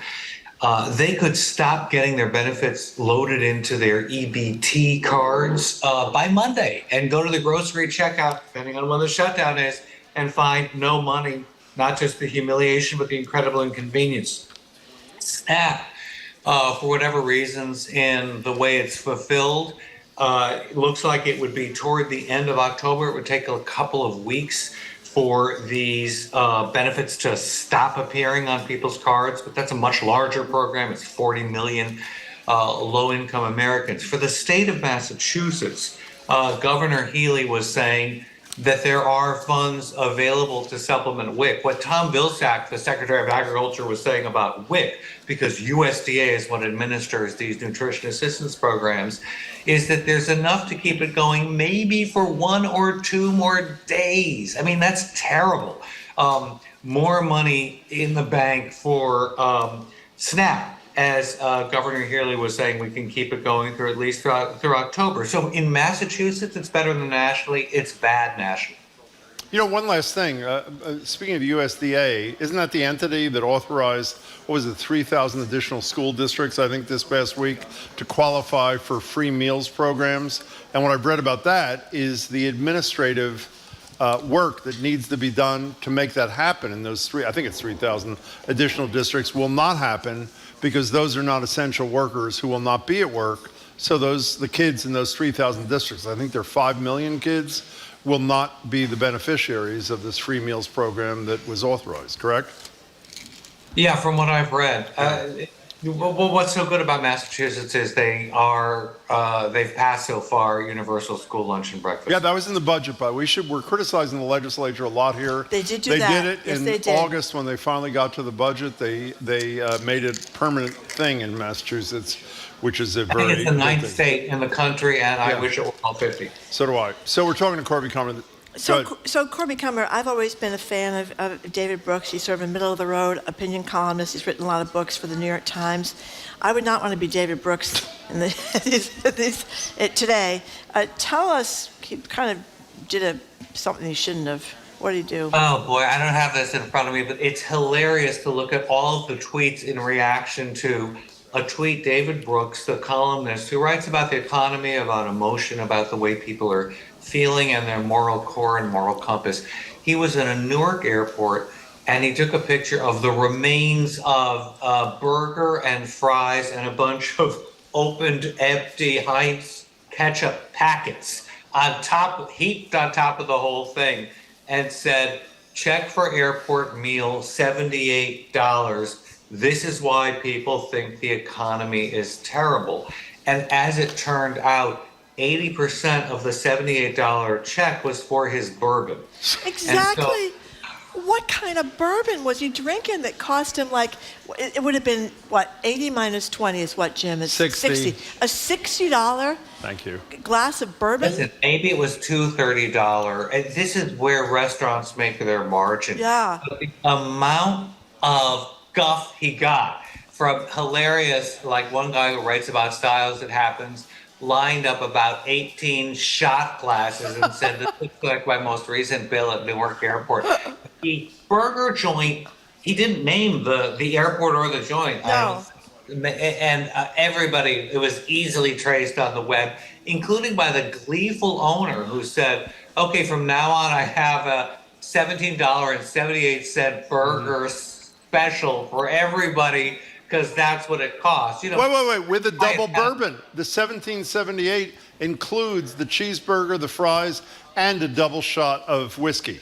Oh, I can't believe that. That's what he's doing. He said it. By the way, it's called 1911 Smokehouse Barbecue, if anybody ever heard of it. But what's surprising is you said it, that he does write about moral compass and character and these issues, so it seems out of character. He made a mistake. He apologized on the NewsHour, by the way, on PBS. I know, but he made a mistake. But why would you do something that was totally disingenuous about a serious subject? You know what I mean? Maybe he didn't look at the line-by-line breakdown of his dupe, as we call it. Yeah. What he'd eaten. Okay. Okay, well, so let's move to a friend of yours, not David Brooks, but a friend Tamara of yours. Haspel. Right, who's been on our show, who's Yep, terrific. she's great. Who wrote a fairly comprehensive piece about the pros and cons of low-carb diets, whether they work, if they work, why they work. And she did a lot of research and looked into a lot of pre-existing research. And what did she conclude there, Corby Comer? You know, what she always concludes, which is that it's the number of calories you eat that determines whether you gain or lose weight and whether or not you can stick to a diet for more than, say, 3 months, because every single diet you stick to is going to help you lose weight. The question is, how long are you able to stick to it? So what did you take away from it? It's just such common sense. Well, but she seemed to be saying, correct me if I'm wrong, the low carb element is almost irrelevant. Is that overstating it? That's Absolutely right. The problem is it doesn't hold up over time, and that any kind of study has to be at least 3 months. There aren't that many studies that follow people for 3 months before and after. So even if there's initial weight loss, that's very encouraging. Does it stay off? Does it make that much difference in the end? There was a year-long trial of Mediterranean diet, which is fairly low in carbs but doesn't eliminate carbs, versus the keto low carb high protein, and I think it was 2 or 3 pounds difference in what people lost. But the Mediterranean diet is a lot more palatable and easy to stick to over the long term. You know what I wonder with this Ozempic, this weight drug that people can get now, and apparently it does, if you keep taking it, it does work. What's this going to mean for your whole life if you keep taking it? You can never stop. What's it going to mean for Weight Watchers or this whole diet book industry? Every time you turn on the TV, there's Golo.com or something else. I mean, I would think that they're going to lose a lot of customers because people can go get a drug now. Sure, they'll lose a lot of customers once insurance covers this on a much more widespread basis than it does now. Yeah. And not until it does. I've been following these pieces really closely, and there's many defenses of this is like any diabetes control drug. The great rap on them is if you stop taking them, you regain weight. But if you stop taking a lot of life-preserving maintenance drugs, you're in trouble. So this is going to be another one of those drugs you just have to stay on the rest of your life, but it's terrifically helpful while you're on it. It's reimbursement that matters. So Weight Watchers and all those programs aren't going to go away or be harmed until those drugs are really widely available. And there are long-term studies of the possible long-term side effects, which there are not yet. I don't want to give people false hope, though. It's $900 a month if insurance doesn't cover it, which is a ton of money, so to speak. Poor choice of words. And secondly, what I've read, the likelihood of Medicare, for example, covering this is virtually non-existent because of considering how, and my apologies for using the term, how fat we are as a nation. What are we, 40% obese, another 40% overweight or something? At least the discussion we had with doing the maths with Art Kaplan a couple of weeks ago, it would bankrupt Medicare. I happen to believe, and their thesis is that it's almost like it's not voluntary, but what's the word I'm looking for? That it's almost like a lifestyle kind of thing. It's not a health determinative kind of thing, which to me is moronic. Obviously, weight is determinative of huge numbers of things that address whether or not you have good or bad health, right? So, yeah, but one of the problems for these life-preserving and prophylactic drugs that save money down the way is it's always a terrifically hard argument to make with the legislators when the results aren't going to show up in their district the next That's election. a very good point. You said it better than I. The other thing I've read is that Ozempic does not work for everybody, that there are some people who do experience almost immediate bad side effects and don't, so it's not like a magic bullet for anybody who's got a weight problem. Very few drugs are magic bullets, and maybe Wegovy, however you pronounce that, which is an iteration of it, is going to be even better. They're going to keep coming out with these newer iterations, and it will be, more effective, and there will be fewer side effects. And with luck, the price will come way down. But what I find extraordinary is that Novo Nordisk, the value of it in Denmark, where it is based, is greater than the entire gross national product of Denmark. Is that true? But I don't know if I can articulate this as poorly as I articulated my last point, so let me try to do a little bit better. It seems to me, I'm always looking for a quick fix for anything, but if it turns out this works for you, and you're not addressing the underlying unhealthy behavior that led to your weight problem, and I've had one off and on my whole life, so I know what I speak about, that while one consequence of that bad behavior will be addressed by the shot, the other consequences of that kind of unhealthy behavior don't get addressed at all. It's almost like a disincentive to do it. So it seems to me that it's a quick solution, but it seems to me it's not a comprehensive solution. Do you disagree with that? How do I say this delicately? You have your head in the sand. I do. If you think about statins, and people could keep their cholesterol under control usually. Yeah. I mean, heredity plays an enormous part. I know that. But if they change their diets, and the same thing with diabetes control, and diabetes is tremendously destructive to all kinds of organ systems in the long term.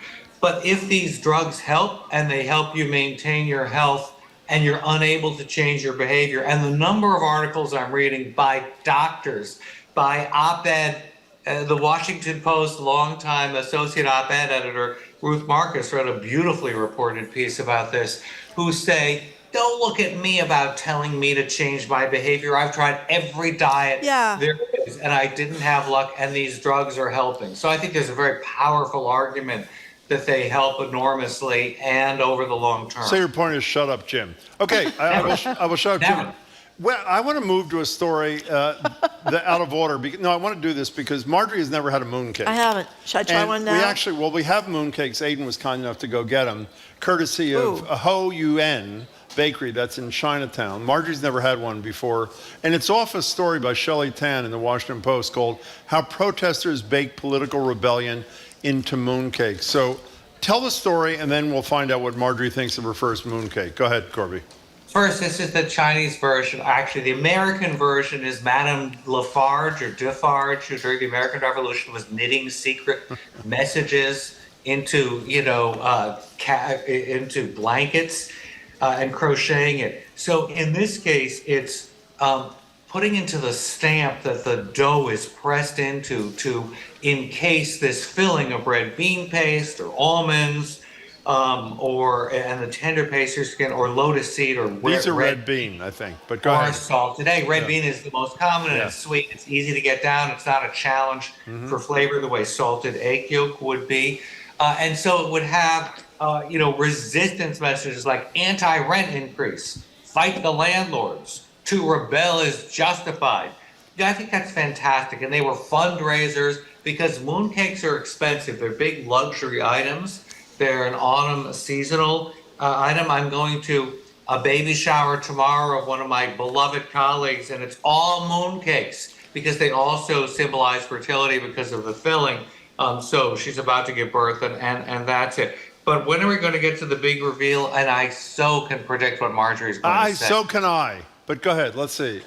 Well, it's okay, but it's not my favorite, but it's okay. It's okay. a hell of an endorsement. Yeah, you like them? I love them. They're made to preserve over the long term. People are taking them on very long train rides, days home. Yep. Expensive luxury items that are baked to last. What does that mean? They're not going to be a lovely yeasty Danish that will go stale or bad because it's full of water and air. inside of a day or two. There's not much water, there's not much air in them, so they'll last a long time. What does that mean? They can be heavy and dense. Yeah, they are heavy and dense. They're really dense. But the this design, one's fabulous. the This design, is delicious. The design on the top of it is beautiful. Well, that was what he's talking about there, Yeah, you know? that's it is gorgeous. lovely, and they have political messages. Okay. But does it say anti-rent increase? Okay. We can't quite tell. No, we don't have time. We don't have time. Be honest, Okay. what is it you don't? I mean, mooncakes are fabulous. They're not just good. What is it that didn't appeal to you? Well, I think a lot of people's taste in food has to do with the texture of the food, And what's right? the texture problem for you? Well, it's as you said, it's not light and fluffy. It's not cakey in the way you think of cakes. And I think I probably want more sweetness too than this, but it's okay.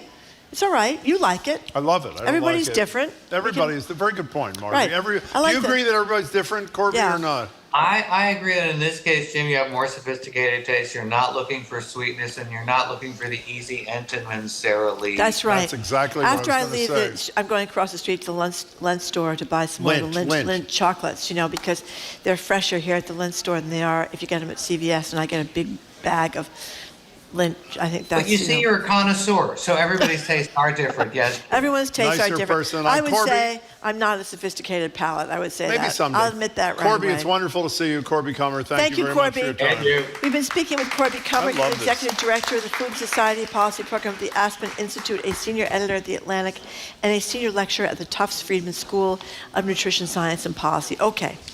After a quick break, we are opening up the lines on this Friday afternoon, inspired by a poor DoorDash driver who drove into a swamp in Middleton, mindlessly following his GPS, bringing up a chance to ask you, are we too reliant on tech to get us places? Do you even know how to use a map anymore? Do you really know how to get anywhere anymore because you're putting in your Waze, your GPS, or whatever you're doing, Google Maps, whatever, to drive from place to place? What would you give to see Jim drive? Jim. My co-host Dim. Jim drive his Tesla into the Charles. Well, you know why I can't do that? Because it's been in the shop for 3 weeks. So I don't think you have to worry about me driving it into the Charles anytime soon. That's not a good sign for the Tesla Not a good sign, Jim. no, exactly. Anyway, that's next on Boston Public Radio, 89.7 GBH. We're broadcasting live from the Boston Public Library.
Welcome back to Boston Public Radio. Jim Browdy, Marge Regan, live at the library, streaming youtube.com/GBH News, facebook.com/GBH News. As we promised you, by the way, at the end of the show, the final minute or so before we say goodbye, is a worst of Boston Public Radio put together by our producers, which I'm sure will be terrifying, but it is what it is, so stick around for that. At the beginning of the show, we were talking about GPS in the context of parenting and whether or not it's okay, it's ethical to follow where your kid is through apps like Find My Friends. Now the question is, what happens to your sense of security or control, your ability to get anywhere when your GPS fails? The story that inspired us, as Margie said, from Boston.com. A couple of days ago, DoorDash delivery driver's GPS system led him into a swamp in Middleton. The car ultimately is fine, as is the driver, though they're being charged with negligent operation of motor vehicle. Got a lot of people referencing that great scene from The Office where Michael Scott follows his GPS directly into a pond. No, up there. It said right. It said take a right. No, look. It means go up to the right, bear right over the bridge and hook up with 307. Make a right Maybe it's a turn. shortcut, Dwight. It said go to the right. It can't mean that. There's a lake there. I think it knows where it is going. This is the The lake. machine This knows. is the lake. Stop yelling at me. No, it's up here. There's no road here. I think it's pretty funny, too. The number is 877-301-8970 to call or text. We're talking about our relationship. Well, it's not just our relationship with our dependence on technology and navigation, how quickly we crumble when suddenly, for example, our phone doesn't get reception, we can't access our contacts, or our GPS tells us to take the left straight into the Mystic River or whatever. Has it all made us a little bit dumber, I guess, is the question. Are you okay with that? 877-301-8970. You know what I read this morning? What did probably you read this this too. morning, Jim? What's the hippo whatever that's in your brain? Hypothalamus, I think. I don't know what it is. What is it? Camus? Hippocampus, thank you. Campus, thank you very much. Whatever it is. That hippo thing in your brain, apparently when you use it less by following GPS directions rather than thinking your way, like for example in the old days you'd look at a map or you'd just figure it out from memory, you're exercising the hippo whatever it is. And when you're not doing it, no, seriously, these scientific articles say there's some degeneration of that part of your brain because of the GPS. So it does technically, I guess, make us a little bit dumber. I have to say, it is so rare that your phone dies and you can't remember anybody's phone number, or your GPS is wrong. I know, that's really upsetting, I'm fine too. being so dependent upon it. You are? Because it makes life so much easier. Well, it does. Once a month or once every 2 months, you have a bit of a crisis that lasts for 10 or 15 minutes. Obviously, if you drive into a lake, it's more than a little crisis. But short of driving into a lake, I am fine being this dependent on that kind of technology. I mean, think about how before you had these, if you were driving someplace far away, like say you were driving to New York City, and you had no idea where you were going, and you were having to stop at gas stations and ask for directions or bring a map. Exactly or later on, my point. You did MapQuest or something like that. It makes you feel much better. But how about before MapQuest, when you used to have to go to a gas station? That's what I just said. And unfold the damn thing as big as your front seat in your car? and try to figure out where you're going. But it is weird how dependent I've become. I mean, I put the Waze thing on when I'm not even where I know where I'm going. I mean, that's kind of odd too. But you know what it does on the highway, which is very important. Tells you where the police are. I know that. Yeah. I know that. So you can figure out, and it's always so funny. You see everybody slowing down at once. You know, everybody's got their Waze on, and they're slowing down at once because they see the cop is coming. Or if you're coming back from the Cape and there's a lot of traffic, everybody goes down these side streets. Everybody's going down the same side street because they're all on Waze being People told. live on those streets. Love that, by the way. They do love it. But the other thing I really like about it, though, that if there is a traffic jam somewhere, or you're trying to get somewhere, maybe in the Mass Pike, and they'll send you on these side streets, and so you go through these pretty towns that you've never been to otherwise. So I kind of like that too. Well, let me just say one last thing. You want another great exercise with your GPS is? We've worked here for 10 years and maybe 6 months, and my commute to work on a bad day is 12 minutes. You know what I did about 2 months ago? I have no idea why I did it. I punched in my home address, and it took me a totally different route than I had driven every day for 10 years, and I got there 3 minutes faster. You know, that doesn't it was like surprise thrilling. me. That does not surprise me, Jim. Why? Because it took, we were at the library broadcasting from here about 5 years before I think I instructed you should take the Mass Pike instead of trying to drive down Commonwealth Avenue if you're in a hurry to get there. But anyway, and what I once took my kids about 5 or 6 years ago. We went to Ireland for a vacation. I had the GPS, and I was driving one of those minivans. No, but I was in the minivan trying to get, and I even forget what place I was trying to get to, and all of a sudden, I'm up on this mountain with a little narrow road and no guardrails, with my children. All I could think of. Wait, the GPS led you there? Yes, the GPS led me there. All I could think I was going to be on the front page of the Herald. Columnist kills children and trip to Ireland kind of thing, when they go over the cliff or something. But you couldn't go back. You couldn't go forward. It was really scary. So you didn't answer the question. Do you feel lesser in some way because you're so dependent upon that technology that when it disappears? I do. Do you know your 3 children's phone numbers? I do. You do? Yes. Well, that's pretty impressive, Do you? actually. I don't have 3 children. Oh, okay. But I have 2 children. I know okay. them. Yeah, I know their phone numbers. I don't know which is which, but I do know the 2 phone numbers. So you call one. If it's the wrong one, you call the other. Do you remember the phone, when you were little, would they have 5-digit phones when you were in Philadelphia, or 7? 5 digits was like 18. Alexander Graham Bell had 5 digits. When I was little, we had 5. I remember my number. Because you lived in the sticks. I didn't live in the sticks. You lived in Fall River. Yeah, but it's not the sticks. It's the city. Sticks. I remember my phone number from them. Do you remember yours? What is it? 31613. Remember yours? 31613. That is a coincidence. I think my hippo whatever just has malfunctioned. Okay. 877-301-8970. Paul from Worcester. I have no idea what Hi, my phone Paul. number was. Hi, Paul. What's going on? Hey, thanks, Marjorie and Jim. I hope you guys are doing well on this yet another rainy day. I think we are. I'm not sure. Hi. Yeah. So I moved to Worcester in 2016, and I realized about a year ago that I had no idea where anything is in Worcester without GPS. So, that's true. So I started going back to my roots from when I was a limo driver, and I used to map things out and look at it. And what I've learned is that there are a whole lot of ways to get in and out of areas that, like the traffic. There's a place called, you've probably heard of it, Kelly Square in Worcester. Mm-hmm. Yes. Which is one. Yeah, it's horrible. So, but a lot of maps, a lot of GPS tries to send me into Kelly Square, and I don't want to go through Kelly Square. So I've learned all the different ways to get around it, and it's kind of like, learning your way around Boston, where now I can navigate through Worcester without GPS. And it's not just when my phone dies, but if I end up with, there's an accident all of a sudden or something, I can say, well, I know how to get around this thing. Well, you sound quite proud, Paul, and I think you should be. Paul, thank you for your call. By the way, an anonymous texter says, and I assume he or she speaks for lots of people, listening to this show messes up my hippocampus. So apparently it's not just... Is that the right word, hippocampus? I have no idea. Is that how you pronounce it or not? Hypothalamus? Can you say, is that how you pronounce it? It is. Thank you, Aiden. Okay. Aiden's probably lying to us to embarrass us, but he says that's the way you pronounce it. Kathy and Ashland, we're talking about our dependence upon technology like GPS and whether or not that's a good thing, makes us feel helpless, should we care? Hi, Kathy. Hi, how are you two? And thank you so much for having me on. Thank you. Sure.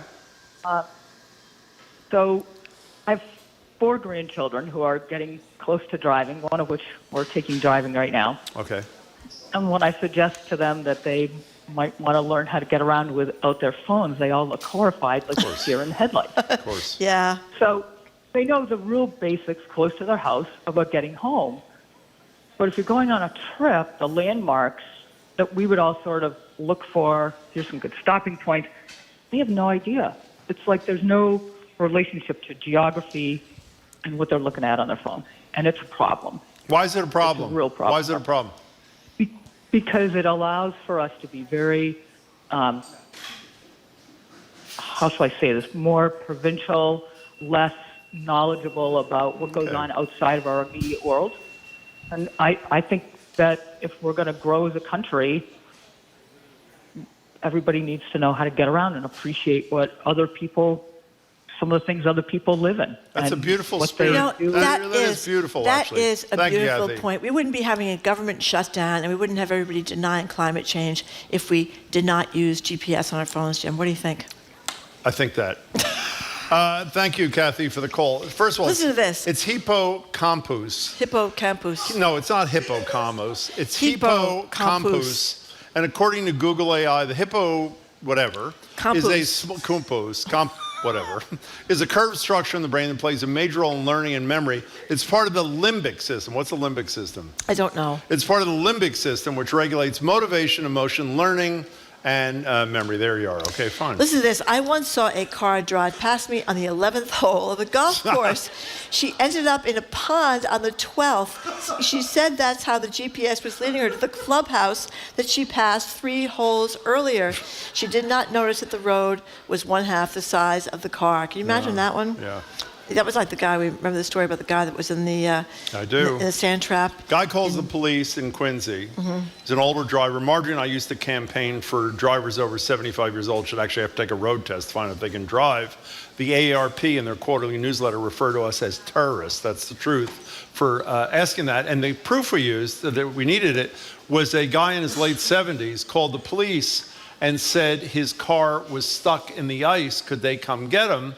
And the police said, well, that's rather weird considering it's August and he was not stuck in the ice. He had driven into a sand trap. So I don't know why we got into that, but there you have it. Obviously, he had a hippocampus problem too. Diane in Arlington, you are next on Boston Public Radio. Thank you for calling. Hi. Hi, thank you. Thank you. So I agree with everyone saying that it is reducing our brain power by becoming dependent on GPS. Yes. But I do want to put in a plug for it. Yeah. Sometimes driving with older people can get stressed out if they know there's a traffic jam, if they see a huge traffic jam. Yeah. But if they look at their GPS, they can find out they're going to still get there at the same time. They have the same ETA. And the GPS knows about the traffic jam and still knows you'll be okay and you'll get there. So it reduces a lot of stress on the part of drivers. Well, that's true. Of old people, That's you said. true. Is that what you said? The part Of anybody. Oh, okay. I mean, if you look, and they tell you how long the traffic jam is, too, which does, I love that feature. So you know it's only going to be 10 more minutes or something like that. Diane, thank you for that. We appreciate it. Okay, listen to this. The problem I have is my kids always have their face buried in their phones when we're driving around town. So periodically, I will quiz them and ask them to tell me how to get home. It never works out, though, because they are clueless. Well, you know what's interesting about this? I know this is not a brilliant point, but I'll make it anyway. You and I existed sort of pre-GPS systems, correct? Pardon me? Thank you. We existed pre-GPS systems, Yes, we which did. means we sort of know how to get places, and now we follow the GPS, but we sort of know. That young person who they're writing about has no pre-GPS experience, so there's no reason for them. So why doesn't it become part of, I know it's not muscle memory, it's brain memory. If you do it and because you're not paying attention. You're not just paying following the attention. GPS, yeah. You're not paying attention. Yeah. Oh, another texter talks about how you can make a mistake, like set your GPS so it says avoid toll roads or avoid major highways. I did this once. I thought, why is it taking me 3 hours to get to the Cape? Because I was avoiding major roads. This poor person went down to Asbury Park, and the GPS took them on an entire scenic tour of Newark because the person had touched the It's one of the saddest stories I've ever heard. avoid tolls. Yeah, well, you can do that. I couldn't understand. Why is it telling me? Maybe there's a major accident on Route 3 or Route 24. Wow, I don't know. it's amazing. Let's go to Gwen on the road. What do you think, Gwen? Gwen? What's your deal? Oh, hi. Can you hear me? Yes. Unfortunately, I missed the caller who mentioned the hippocampus, but that's very interesting. Anyway. Hippocampus. How do you say it? How do you say it? Hippocampus. Oh, okay. Yeah. Fine, okay. Not campus. Well, I'm gonna keep saying campus because I like the way that sounds. So you say whatever you want, Gwen. Go ahead. I am jealous about hearing about the traffic jams, but otherwise, I don't use GPS. Why? Can't stand it. Why? I used it once to find IKEA, and I got lost because It's IKEA, by the way, but that's okay. You couldn't find it because it's not IKEA. It's IKEA. But I got lost because the directions were so elaborate for just basically getting off the highway and turning right. So, and here's the thing. What is it? I mean, I like having a sense of direction. I've taught my kids, like, see the sun setting? That's west. Oh. And I love maps. I think they're important. I agree with the previous caller. I mean, we need to be more grounded and not in the electronic realm. So Gwen, let's talk about IKEA for a second. When you went the first time and you realized after about 30 seconds you couldn't get out, how scary was that? That's really, I'm serious. Isn't that? I couldn't hear the first part. When I said, when you went to IKEA for the first time, you finish having a meatball or whatever you have for $1, and then you start walking through the place and you find, it's like a maze. Can't find the exit. You can't get out of it. Isn't that terrifying? Well, that is, but I have a good sense of direction, so maybe I'm lucky. Oh, Okay, well, there you go, Then Gwen. you should Thank be you able for to the drive call. without the You ever been to IKEA? Of course I've been to It's like IKEA. Jordan's. You It can't is, get out you either find your of way. them. Jordan's It's like is the same Hotel way. California. Now, Lori just texted. This is a great point. What's that? GPS saved my marriage. No more arguing over a map. Well, that's a good thing. Remember this? You'd be driving with your husband, or it's usually a man, and you want to stop at the gas station and ask directions, and the man will insist, no, we know where we're going. Not going to stop at the gas station and ask Good point. directions. And of course, they never know where they're going. It just gets worse and worse and worse. Exactly. So that is a very good point. It does help a lot. Let's go to Connor in Worcester. Hi, Connor. Hey, Connor. Hey, folks. Good Hi. afternoon. You too. Hey, I just wanted to chime in on the discussion of the degradation of the hippocampus by not using it, for navigation. Yeah. And I think that a lot of these modern conveniences, including GPS, they may make these tasks a lot easier and take the thought out of them, but that also frees up your mind to do other things. So, we may see people listening to more audiobooks or, thinking point. about things or listening to the radio more than, paying attention to where they're driving. So, that freedom, gives you ways to enrich your brain in other ways.